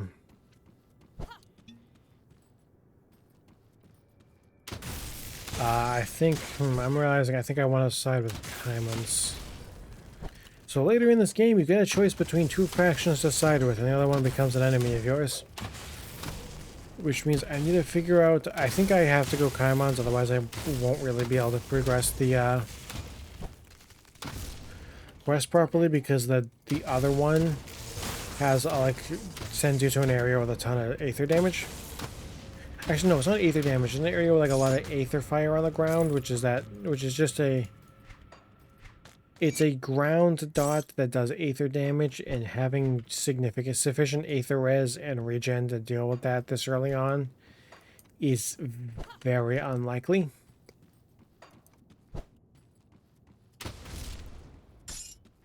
The other version of this build that I'm probably going to play eventually, probably not next, just because I don't want to play the same skill twice in a row. That'll definitely burn me out.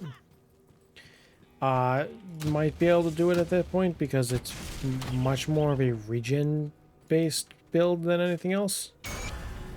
Like, it's good, it stacks good defenses with lots of regen. Okay, I leveled up again. Okay, let's grab these. What does this do? Resistance, armor. Let's grab this first. Just a tiny bit of extra single target. And finish out what I'm doing here with these.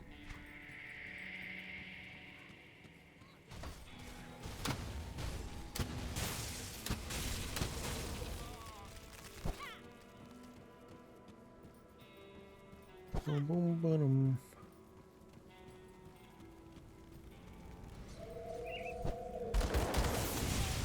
That skill's not ready. Yada yada, mash through this, yada yada, being exploited. Yada yada, pay this guy pocket change to get rid of him. And you get some free scrap. Like I said, he wants 2,500. I had 37,000. And even that's nothing. I have an additional, like...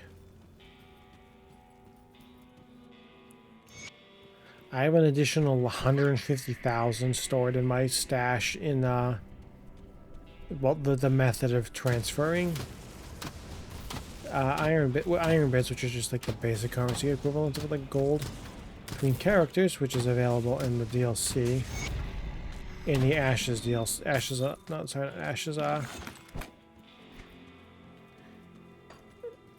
in the Forgotten Gods expansion.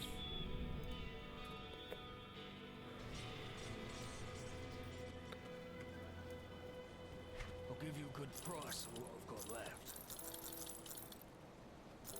See you around. Well, you See, yada yada. Gotta turn in this quest so that the dude Perfectly safe illusions. in the next area will actually talk to you. Then I can head back to Arcovian Foothills to hand in these quests. That skill's not ready. Found the Elder. Here's your thing. And for you, barricade's gone.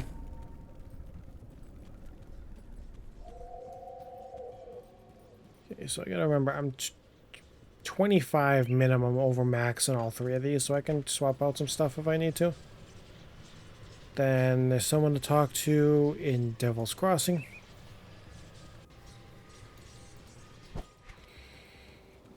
So yeah, I'm gonna put the next three attributes going to Cunning, just to get some more. Here's the ring. It's 7% LE res with... actually, yeah, this isn't great on this build. 7% LE is worse than everything else I have. Pierce would be kind of nice. And then there's also the health. Actually, I think it is worse than this. Better than this, isn't it? Maybe not. This one has vitality. Anyway, some things I can definitely change out. This has fuck all for resistances. Same here. And way too many non-applicable offenses. Same here. This can just roll higher. This has fuck all for good resistances. Actually, no, those are halfway decent. There just needs to be way more of it.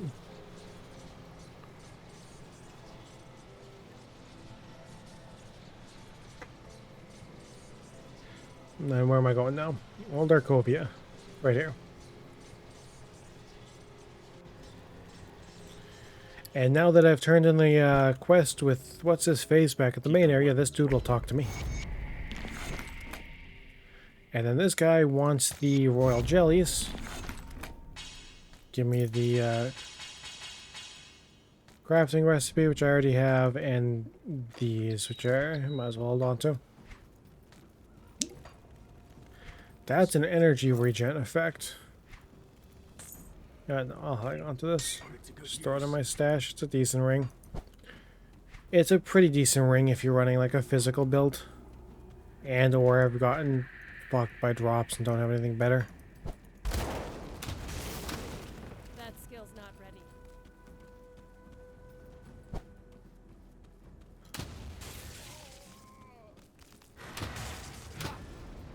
Oh hey. Also, yeah, there's these two enemies, or I see these two. There's some very kind of strong enemies in that pit every single time. I think they're like creators because this guy is called Wrecked by Protoss, and that's the dude whose build I'm following. Very prolific creator of this game, of content for this game, like build guides and stuff. It also drops this, which is not great because I kind of need like resistances. Holy shit, minus light radius, never mind. That skill's not ready. What does this do? What does this dude drop? One-handed weapon. With some big buffs to Ring of Steel, okay.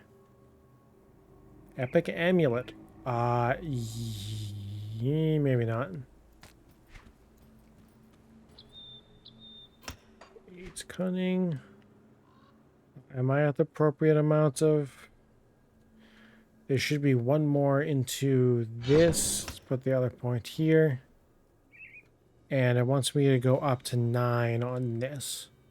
Which I will, because that's a lot of flat damage. And health and energy regen. That skill's not ready.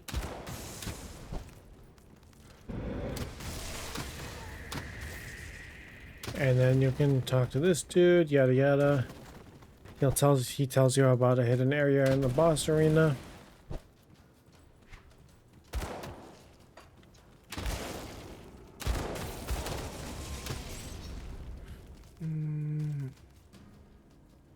Yeah, see, there's the incendiary cask helmet. Lots of stuff for fire strike and fire, but I'm not a fire build. I'm a lightning build, so this is kind of useless to me.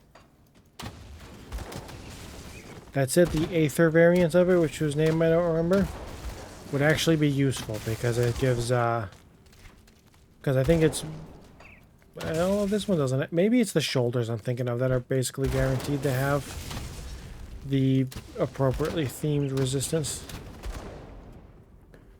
on them.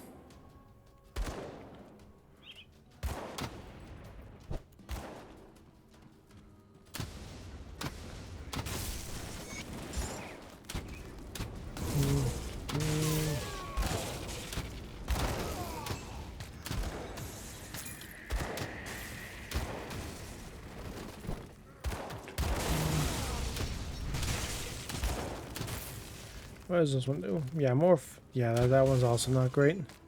I mean, admittedly, this helmet kind of not amazing either. Especially since I'm overcapped enough on Res that I could really swap this out for something that has far more valuable, like, non-generic resistances on it. And I guess it does give flat damage, which is nice. But I don't think I have enough. Oh yeah, here we go. See? Look at these things.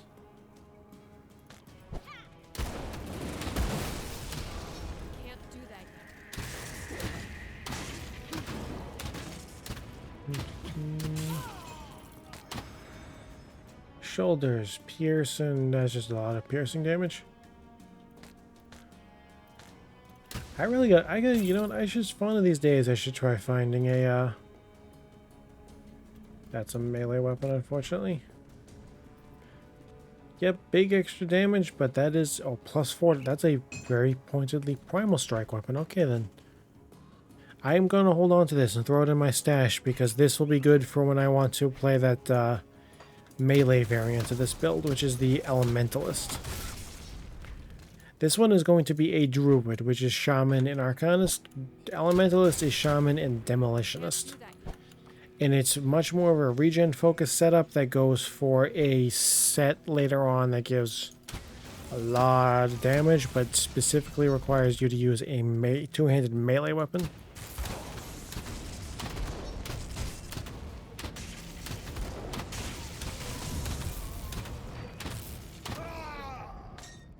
What does this give?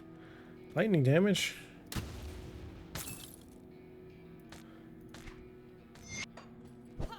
We know how to craft a new thing.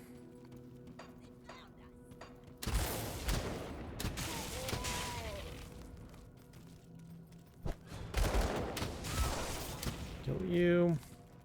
There's a totem here.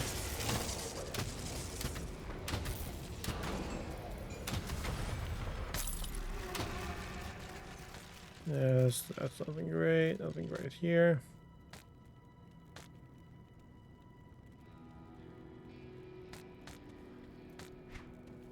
What's Massacre? It's a two-handed axe that gives... Well, it's a two-handed melee, so it doesn't matter.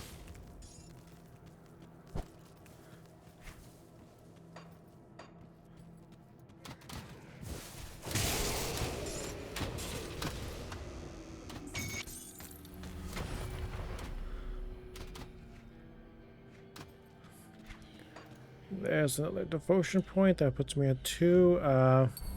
Attack speed.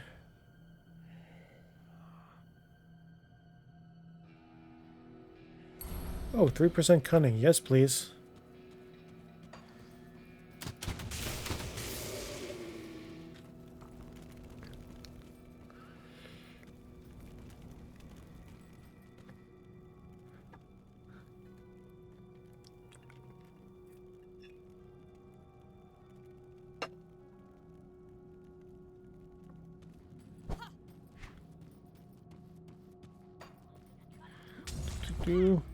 Also, if that guy I killed earlier with the cultist orders, if you don't kill him, you find him in this cave area somewhere,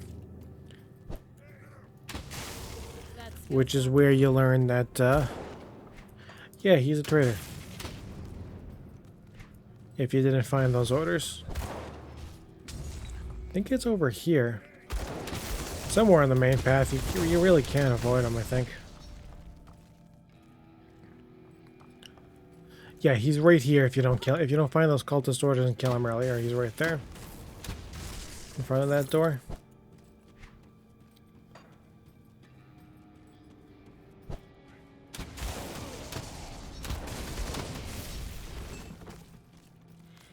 And then just run through this area. I think there's another dynamiter spawn around here too, which is useful to pick up. There it is.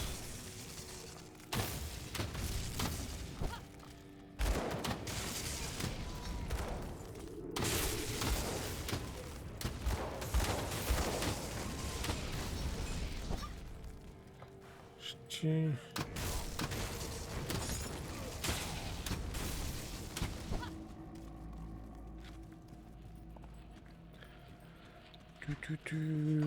Come in here and hey, look, obvious boss arena.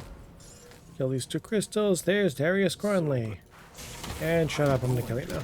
'Cause I don't care. I don't really care about the story of this game. I'm sure it's decently interesting, and there's probably someone who can explain it, but I don't care. I'm sure this game has their Vati video somewhere.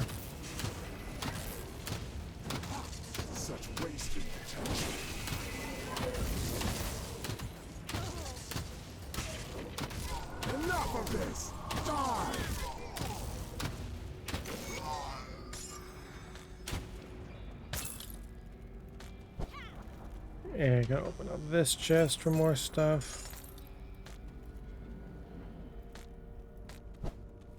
And then this is the area that those people you freed earlier told you about.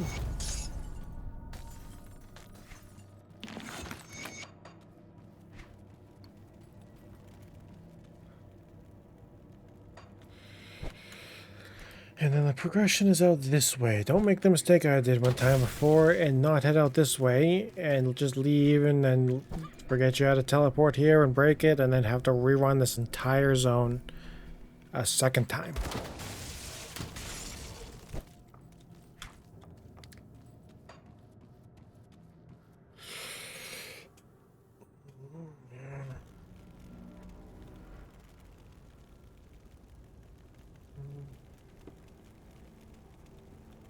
I'm out, and let's see.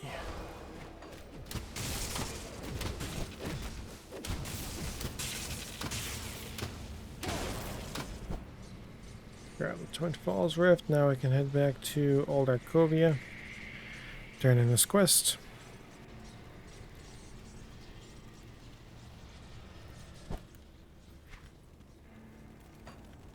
Turn in the quest with him. Where that guy's already dead.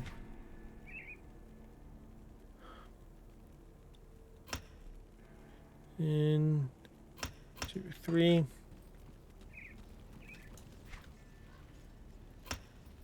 Finish putting the points into cunning. This also gives. This might also give away 100% hit with 12% crit. Not bad. Then I need to go report to the Devil's Crossing dude real quick. Can also clear up my inventory here.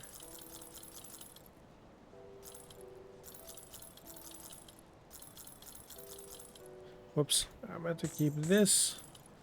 And I think I want to keep these as well, because that's a lot of resistances.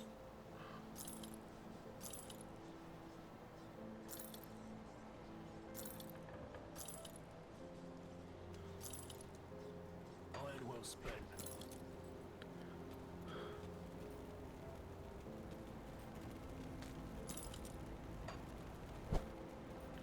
And then go to here. Stack all the items, dump this in here. There was already one in here. That's apparently better rolled, but whatever. What does this give? Armor? No. Health? You know what? I'll just take the lots of health. I'll keep an eye out.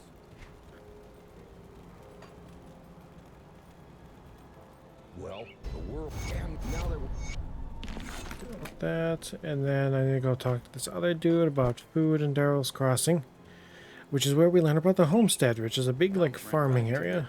Yada yada yada. Shut up.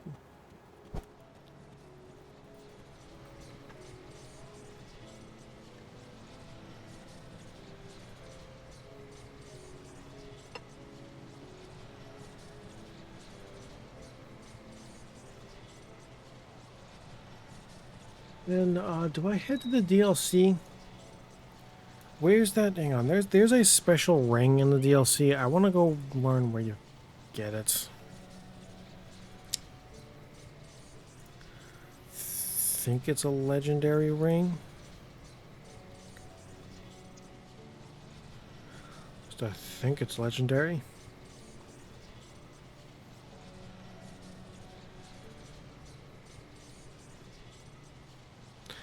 You know what? Instead of just searching through the list of rings, let's quit out real quick and check you. I think might have one. Or at the very least may have one in the softcore stash. You do have one. It's the Leovinus ring.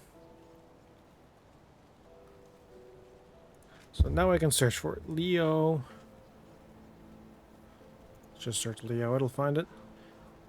Also, here's the spark thrower. Notice the huge amount of lightning damage and the +8 to primal strike. That makes this thing do... Oh yeah, 10 energy leech per second. And a bunch of ally damage. That makes this do absurd amounts of damage. Leovinus ring.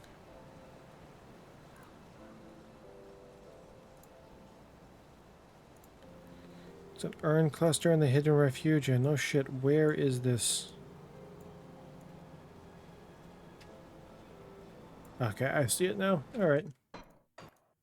Back to the other character.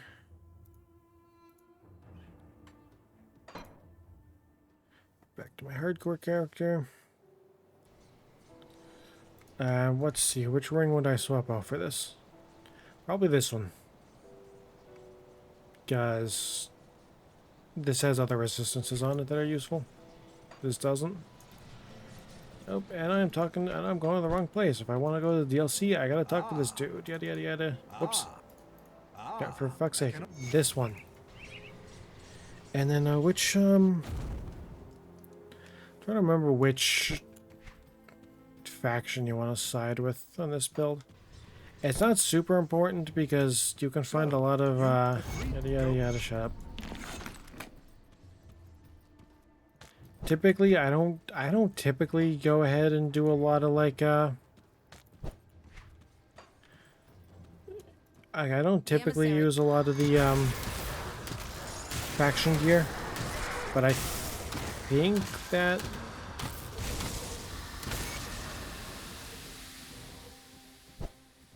gotta head back up, and here's the there's a forge and a shop here. Nothing good there. I could hear the back. Yeah, then now you gotta have to side with a. Now you gotta side with one of the witch god cults. And if I remember correctly, the good one you want. Yeah, there's the bounty table.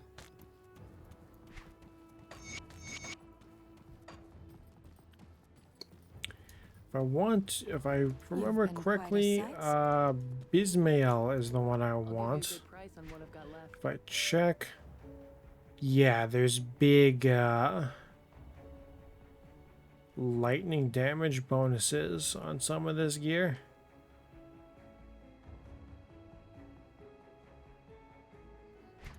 And even like, I think there's a ring or an amulet with it as well. No?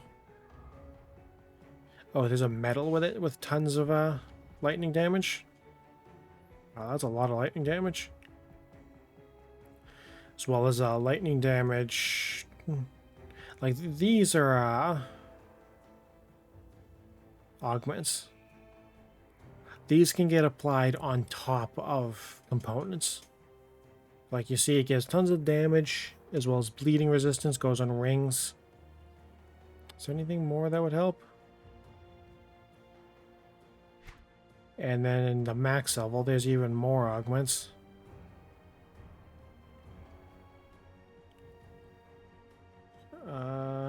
Yeah, there's a lightning one. As well as the lightning helmet.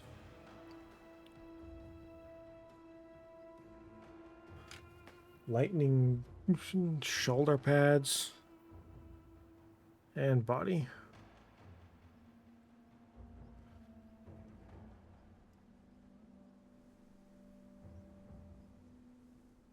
See you around. Yeah, it's this one I want to pledge to. My dear, then what? The scheme.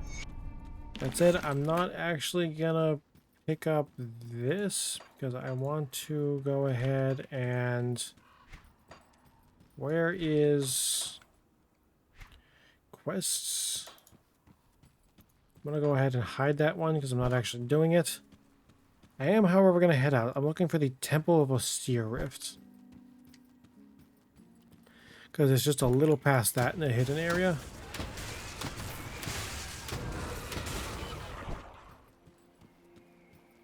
I do need to be careful. All these enemies are going to be on level, at least.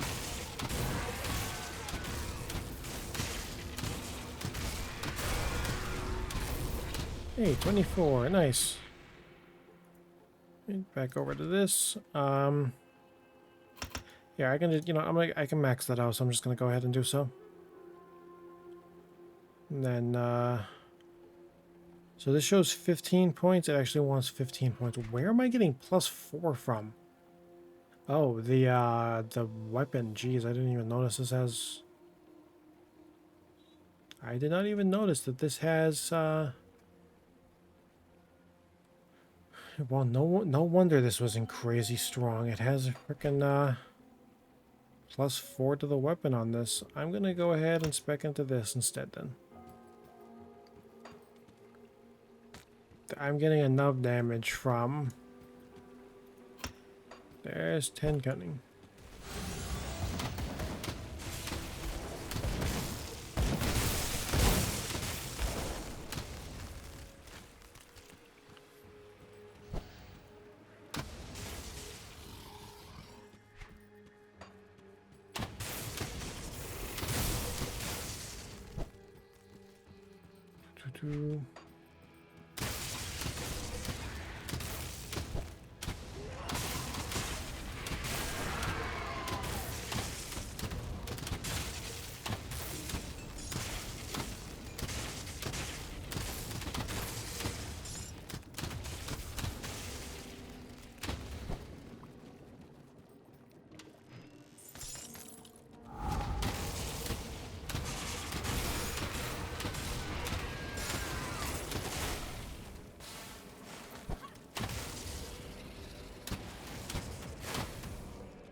Ooh.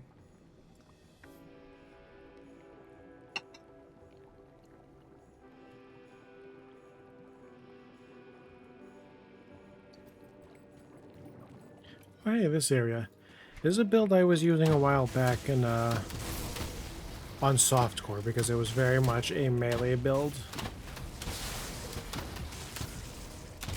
It was a classic spin to win build.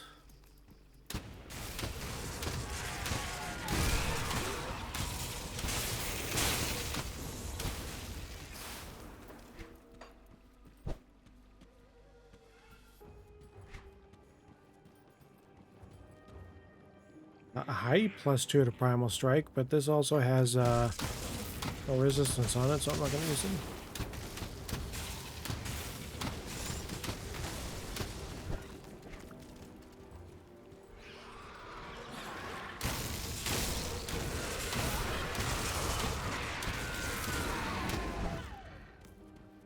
And this map is the Corvin Plateau.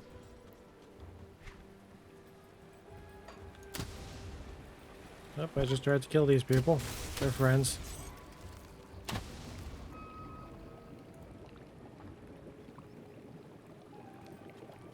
And I just head this way now.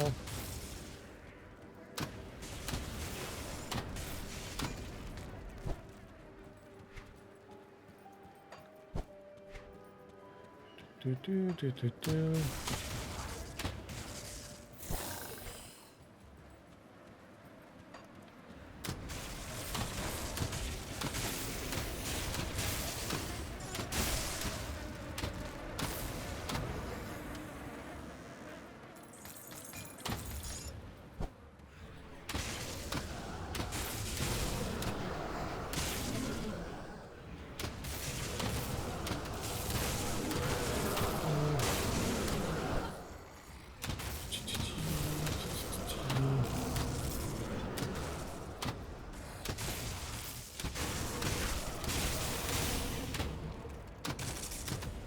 Is this what I think it is? Well, kinda. I'll take it.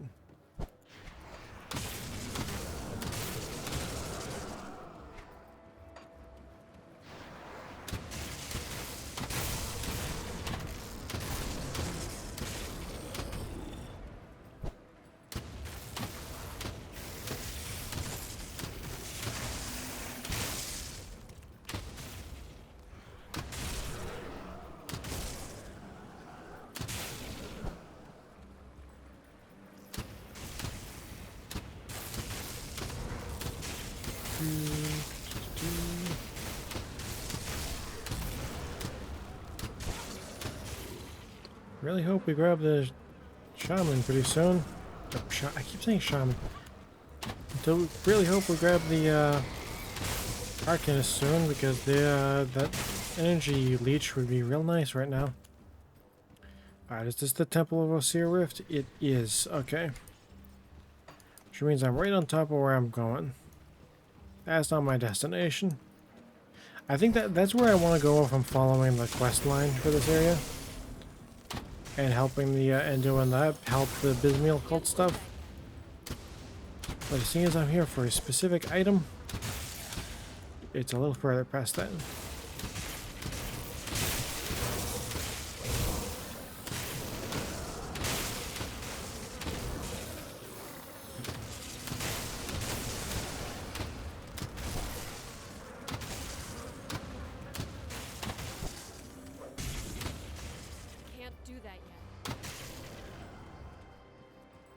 And hello, hidden area that's not on any maps on the map because this game is full of these.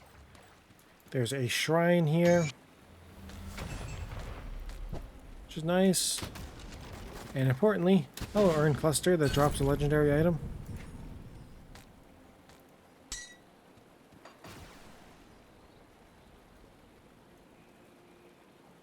Alright, now where do I want to go?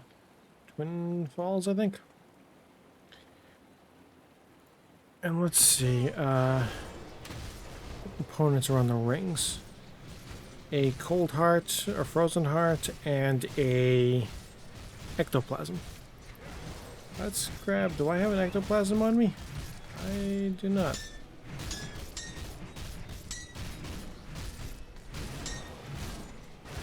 I do have a cold heart. You know what? And there is an ectoplasm on the other one.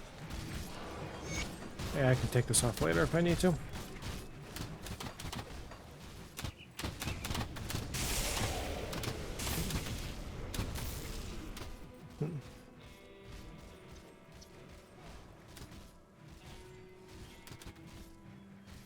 This isn't the thing I want, is it?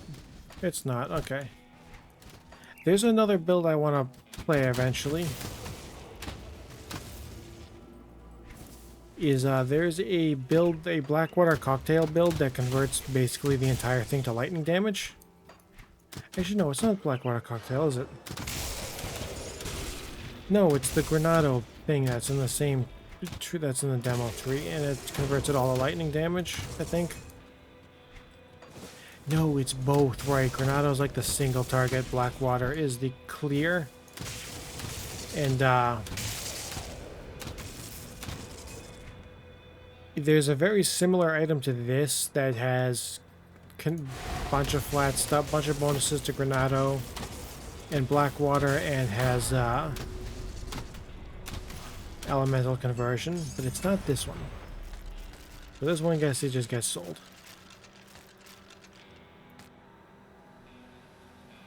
$18.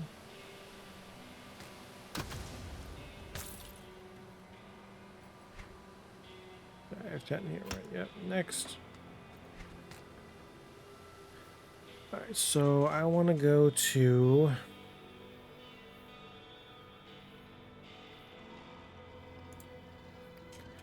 level 9 with this. You know what? Level 9 with this. I have 5 energy and 59 health regen per second. Puts me at 128 health regen and 21.82 energy regen. Not bad. This guy has a quest that I'm not doing because it requires you to go way deeper into this coming area. And I'm not going there because it's really annoying and I think also a little rippy.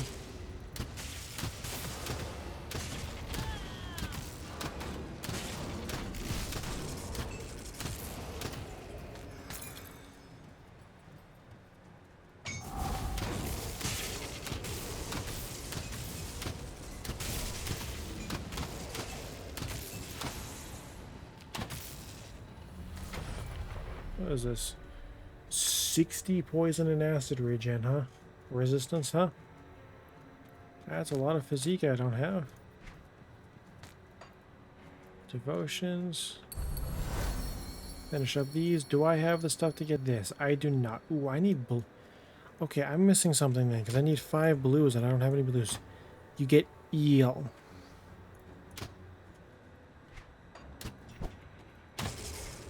I want to head over and grab eel. Got it. Yeah, this gives 5. And this one's 5. Defense. Defense. And move speed and more defense. Alright, that's pretty good. That's very useful. Next time I'm in town, I'll next rift I'll go and move over.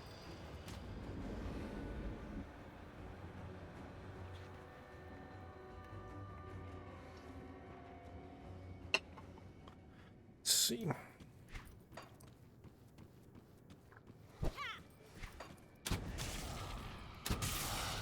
So I had an interesting thing happen earlier. I was trying to play, so before stream, because I kind of try to start my streams at around 1 p.m. my time.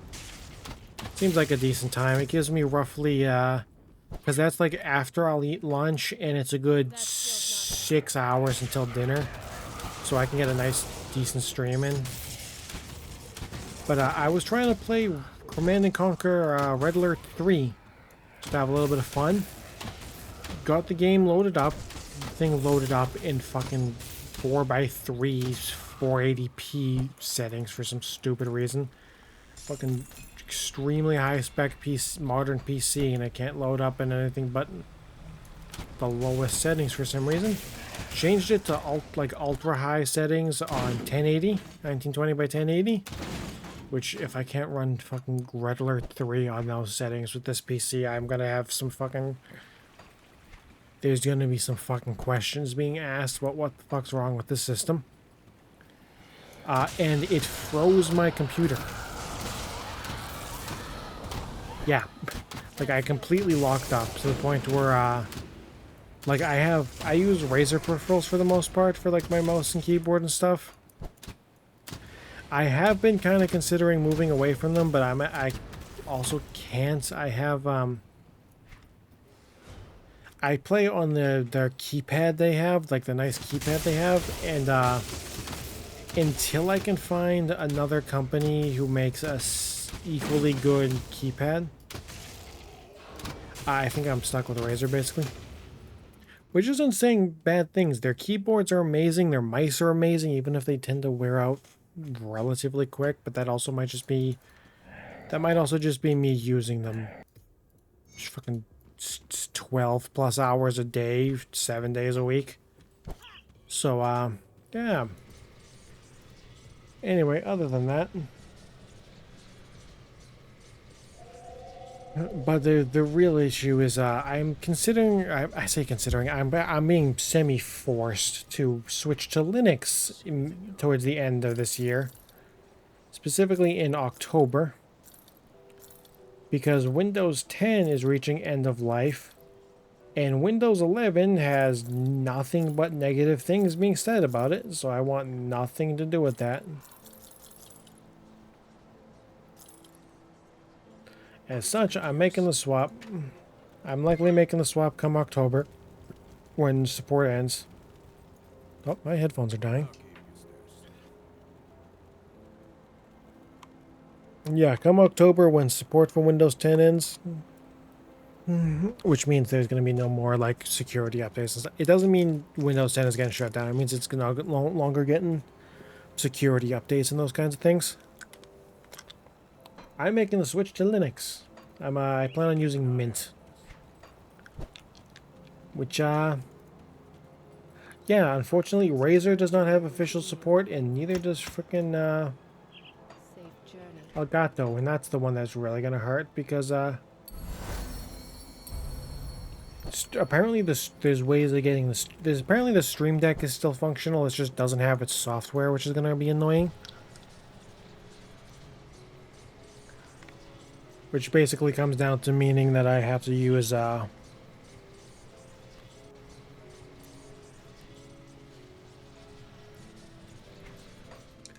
the official Stream Deck software won't work, but there's ways of getting most of the functionality back using, like, I think I read Python scripting or something, which means I'm gonna have to find like a library of precompiled stuff for that because I don't know Python. But yeah, like a decent chunk of its functionality should be able to be retained.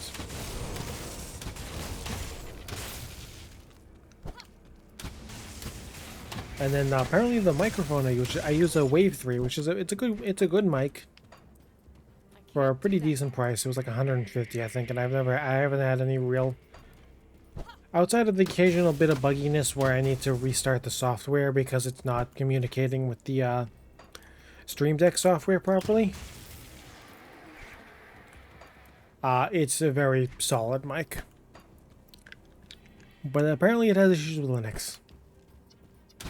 Although I've heard that it might be because of some weirdness with the fact that that the thing is a fucking power hog, apparently. To the point where it actually runs better on Linux systems if you put it on...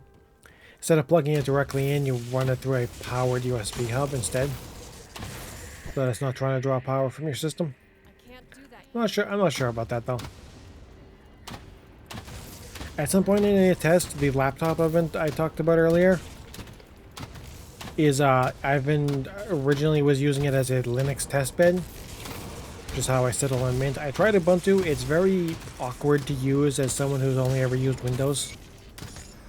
Whereas Mint with the Cinnamon desktop environment, which is modeled to look like Windows 7, I think specifically, because it's like, it's a Windows taskbar, but it doesn't have like the search bar that Windows 10 has.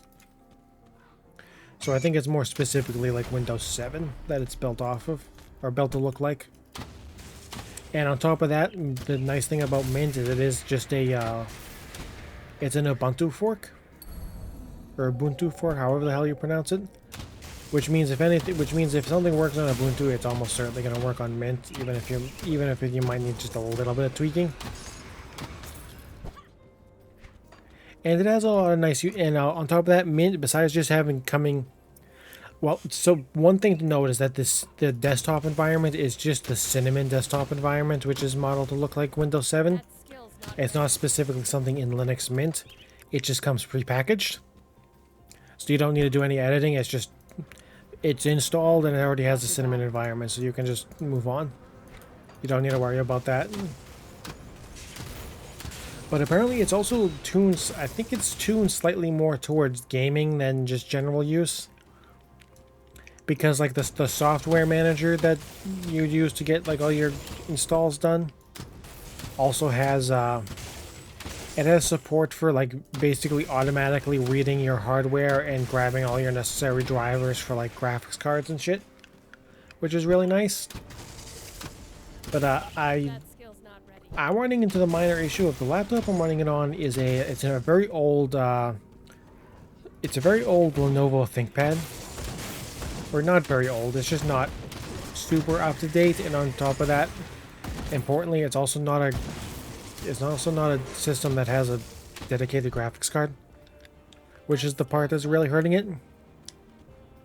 And more than just hurting it, it's hurting my ability to properly test Linux with it. Because in order to properly test Linux, I need to know what games run and how well they run and other shit like that.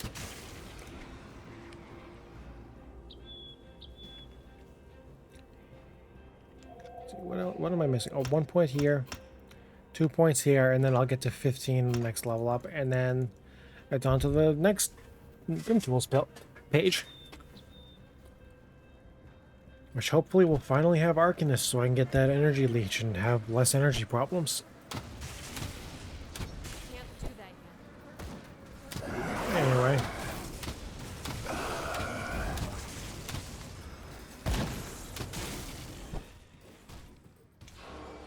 Oh yeah, I just remembered the another bit. So yeah, like I plan on doing the other version of Primal Strike eventually. Again, not next build because I don't want to play the same skill twice in a row.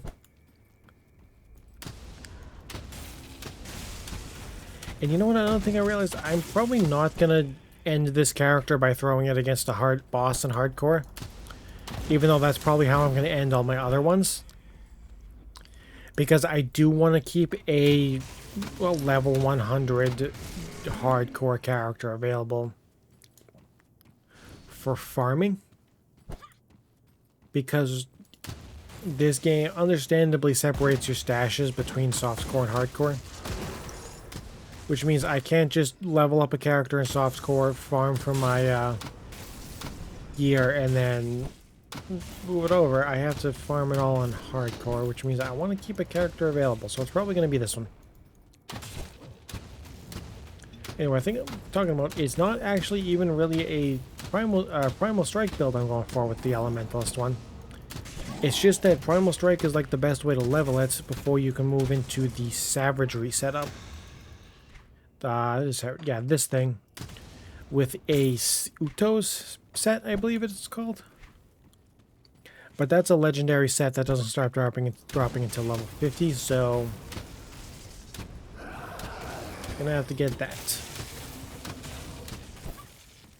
It's also noticeably a melee focused build instead of a one that can be really done well with two-handed ranged. To the point where, again, Wrecked by Protoss has a build for the lightning res, cold res, pierce res, ether damage. Alright. No, my current armor has better resistances.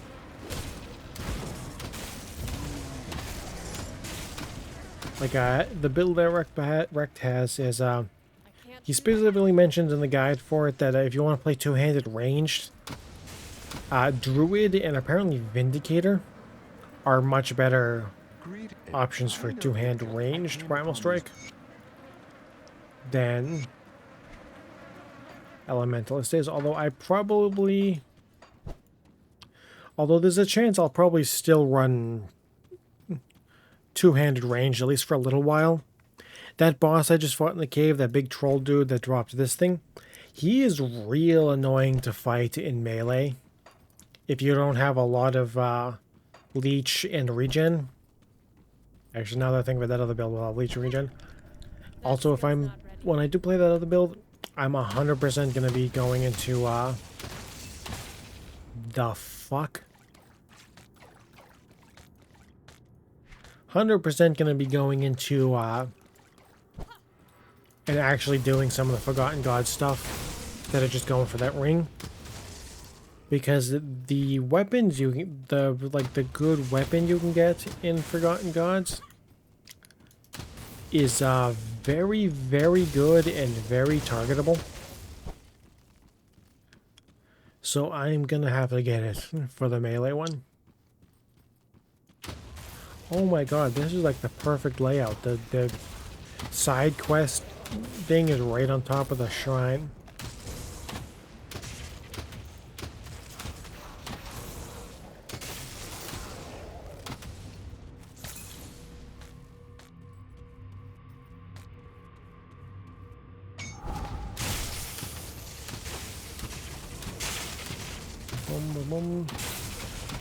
Another shrine cleared. Is anything worth picking up? Nah.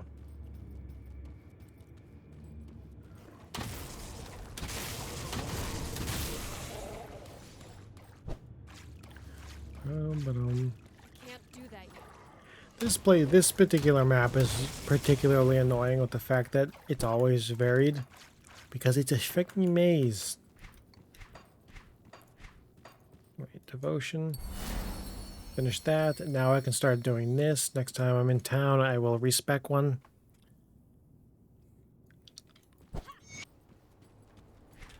Next time I'm in town, I can respec, because I only need... Yeah, I only need 5 blue, so I can respec this to get this point. You also get 13 attack speed. Another 13 attack speed, 70 damage. 5 move speed, 4 fizz res. Which means we're up to 6, which is nice.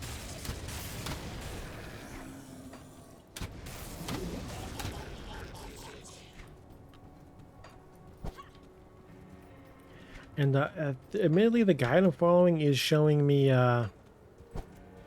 showing unspec from the jackal thing right now, which I might do, honestly. Shield, helm. Pierce res? Nah, I would lose damage from this.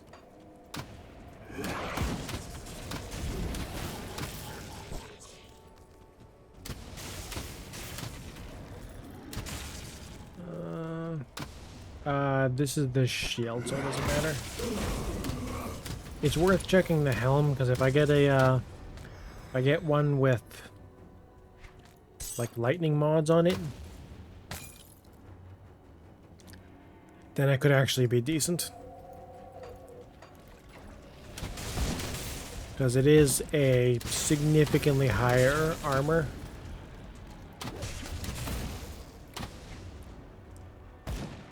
Yeah, it's an additional like 140 armor over my current one, which is significant, which is a lot.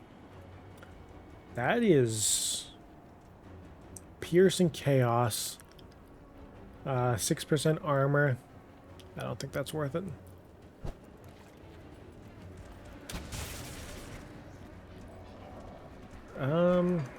Where am I supposed to go here? This way, maybe? Yeah, here we go. This place also gets a little maze-like. It's annoying.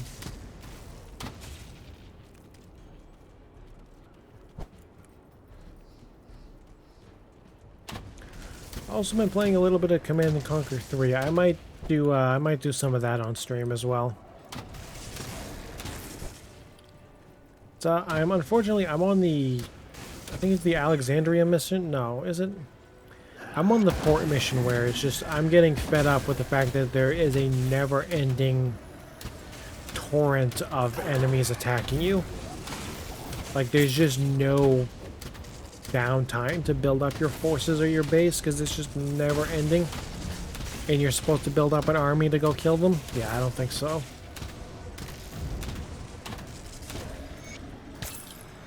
That's the shield again. Pauldrons, I have better ones. See, look, there's the dude from earlier. Pick up this guy's quest. Talk to him. And he has a shop. It's admittedly not a great one, but it's a shop to dump all my shit at.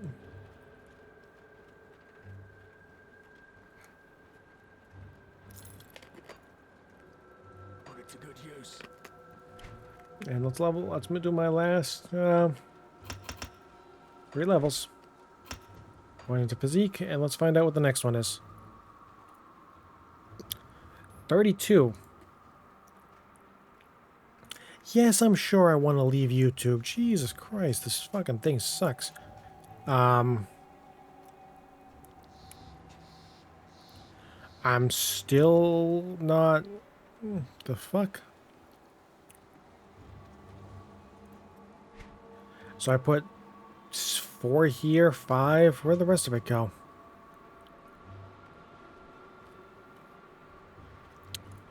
Okay, you know what? I'm just gonna go straight to the 41 here. That's here twice for some reason.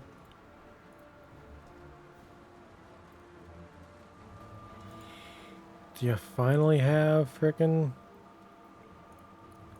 Stop asking if I want to leave the site. Yes, I want to leave the fucking site. Oh wait, did I... Is the, Yeah, well, hang on. I think I know where the rest of those points go. Oh yeah, you put quite a few into the mastery bar. Okay. Then I have to head in here and pick this up. Pick that up. And then I gotta... No? What am I doing? What am I missing? Oh yeah, I gotta go get Moron out of the fucking... out of the fucking, fucking gulch over here.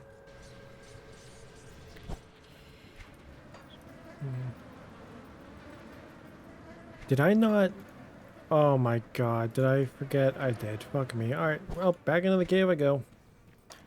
Fucking body was right on top of the shrine and I completely forgot to click on the body. Back out I go.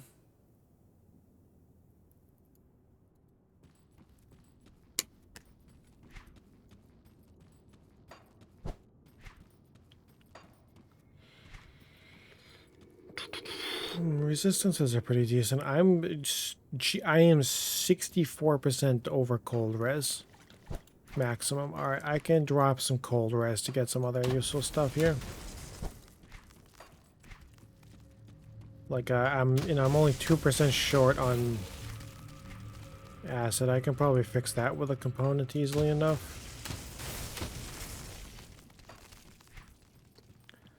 And some piercing and the rest of this stuff. You see, there it is. Pick that up. Back to the gulch.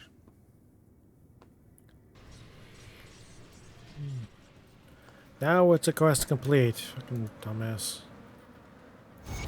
Yada yada, there's some experience. Get up.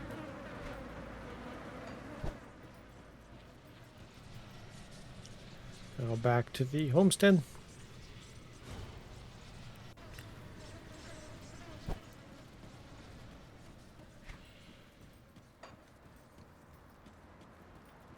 I wasn't sure. I wish that I'm going to. That's done. I'll skip the Legion is Yada split yada on yada. two Shut fronts. up. I see the Legion is split on 2 fronts. It's done.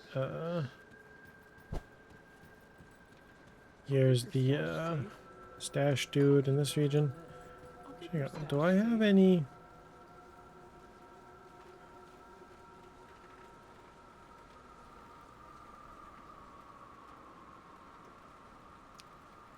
Is there anything good in here that I can use?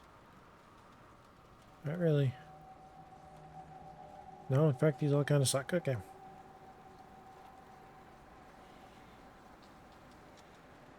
Really, this is still $9.90 even with this bow?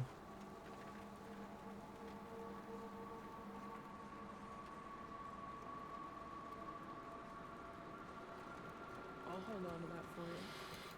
See anything you like? What do you have? None of this is lightning.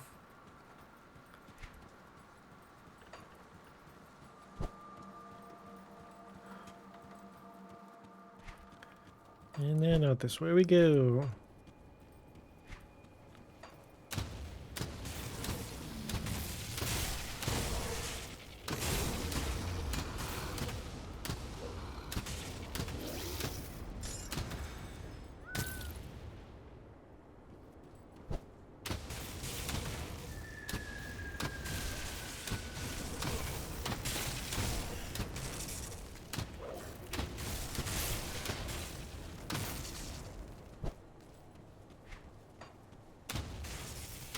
Ba-dum, ba-dum.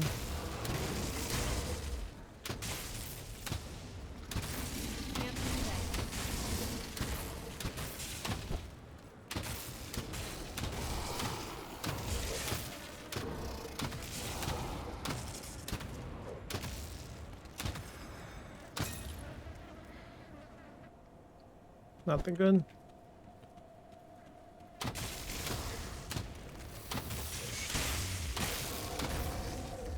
Alright, that's all those egg clusters done. Now I move on.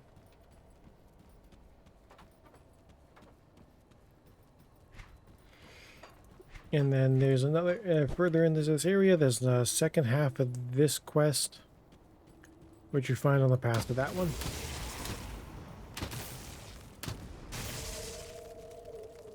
There's also shrines all over the place in here.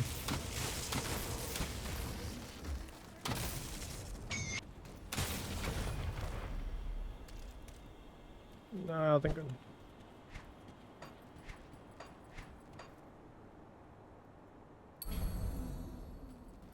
50% all damage, that's nice.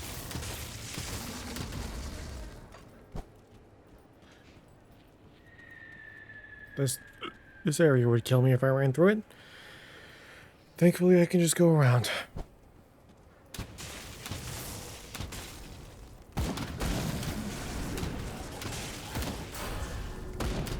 $28, nice.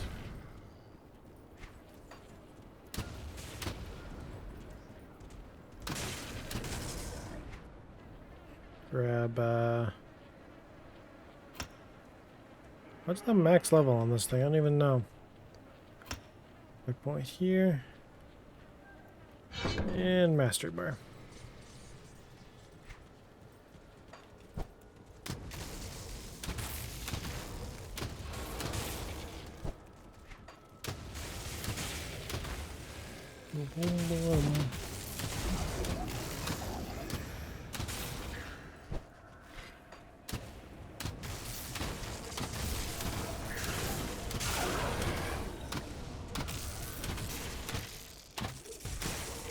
And energy is still a fucking problem. To the point of I'm very tempted to go back, and that is a lot of resistance.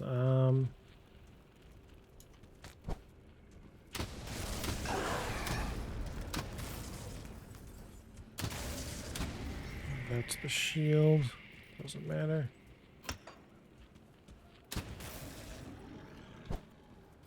Dun, dun, dun.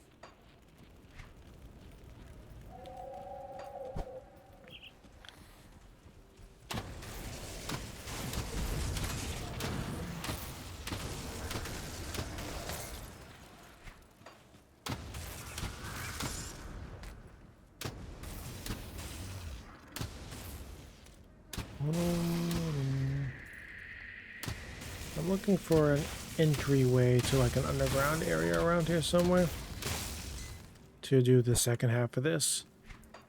Because this game, again, is awesome in the fact that you do not need the quest to actually do things. You can just go do them. And if you've done them, you can just immediately tell the quest giver, hey, I already did that. And you get the rewards. It's awesome.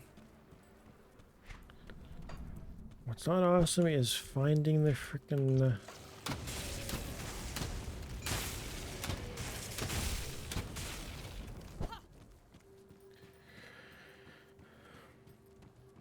is finding this goddamn quest zone in this goddamn maze of an area.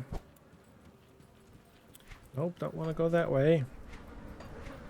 That does a ton of aether damage, and I don't have enough aether damage.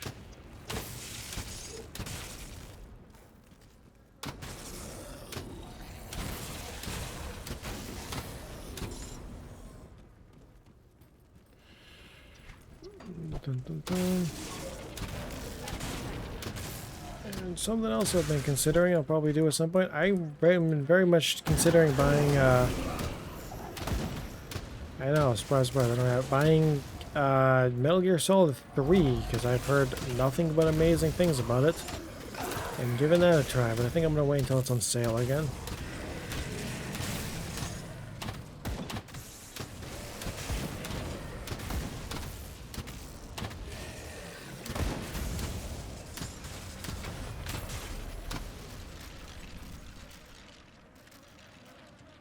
What does this have? Nothing good.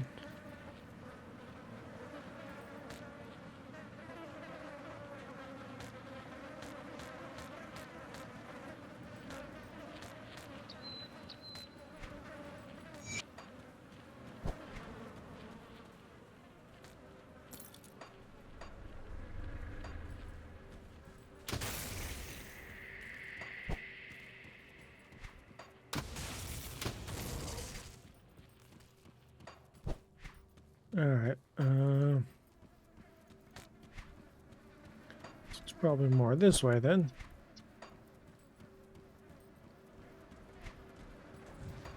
Oh, okay, it's right here.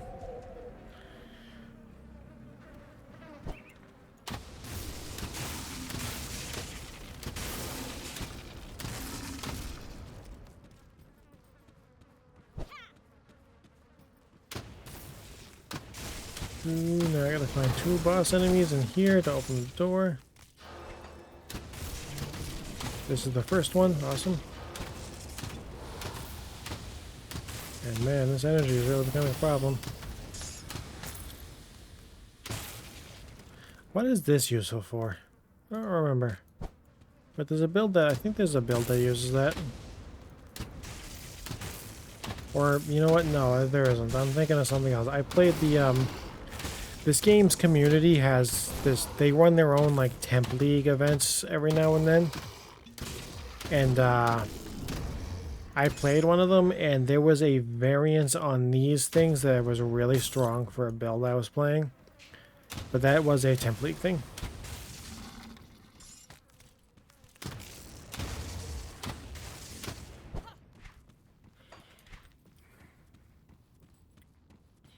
Alright, I got all the items I need. Wow, I just noticed how bad these gloves are. Jesus, okay, I need better ones.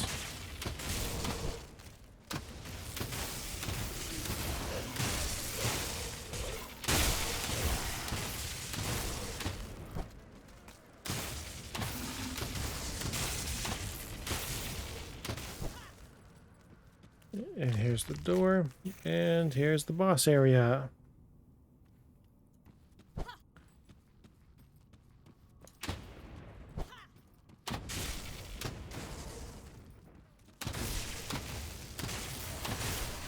Let's just get this out of the way before the boss fight starts, because otherwise these are just going to be annoying.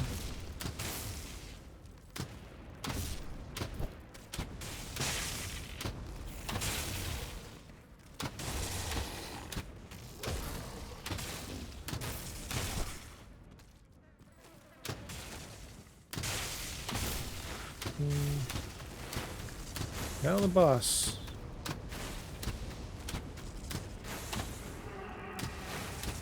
Yeah, I really need that leech. The run of regen I have is fairly decent, but it doesn't...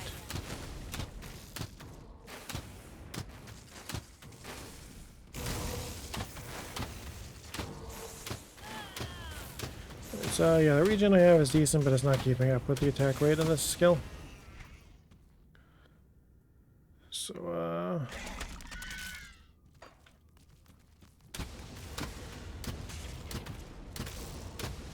hopefully when I finally spec into Arcanist and get that leech, that will change. Finally be able to keep up with this.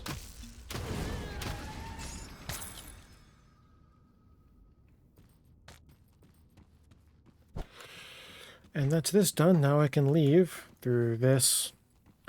This case takes you straight to, like, right in front of the entry here. And now I can continue on to finish up the main quest in this, the other main quest in this area. That is not an exit to this.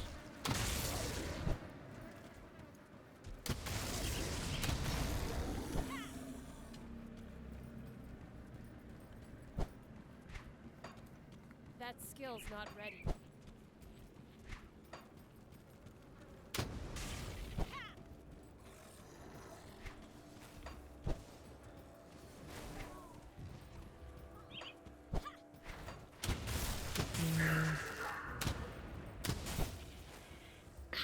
Can't do that yet.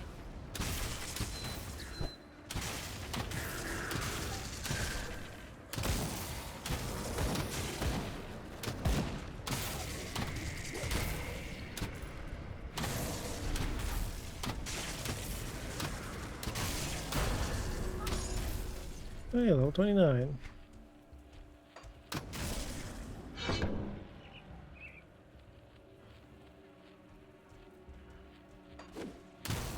Alright, so I want this thing to be 16 where it is currently.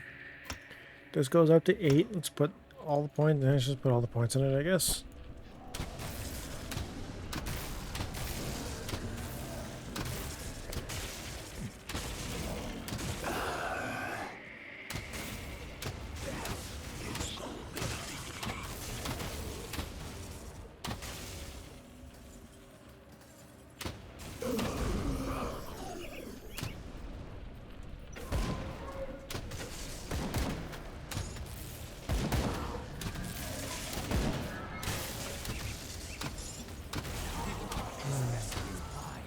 What does this give? A lot of stuff. I'm not reading that. Grab the physique.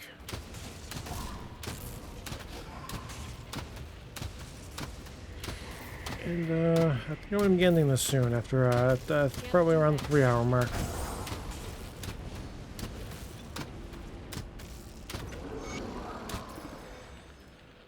Shard, I will take that because it's useful for another build that's kind of fun to play.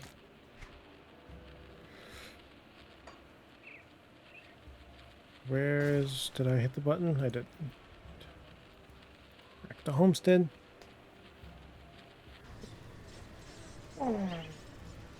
Actually, I might just call it here, honestly. 2 hours and 45 minutes for part 1. That's not There was pretty much decent. I see my scouts have There's the prisoners quest.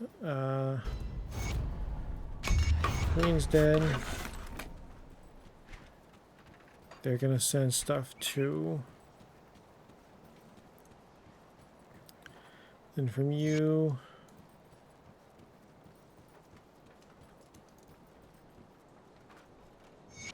I can help them with their dead by finding potentially dog tags to bring back.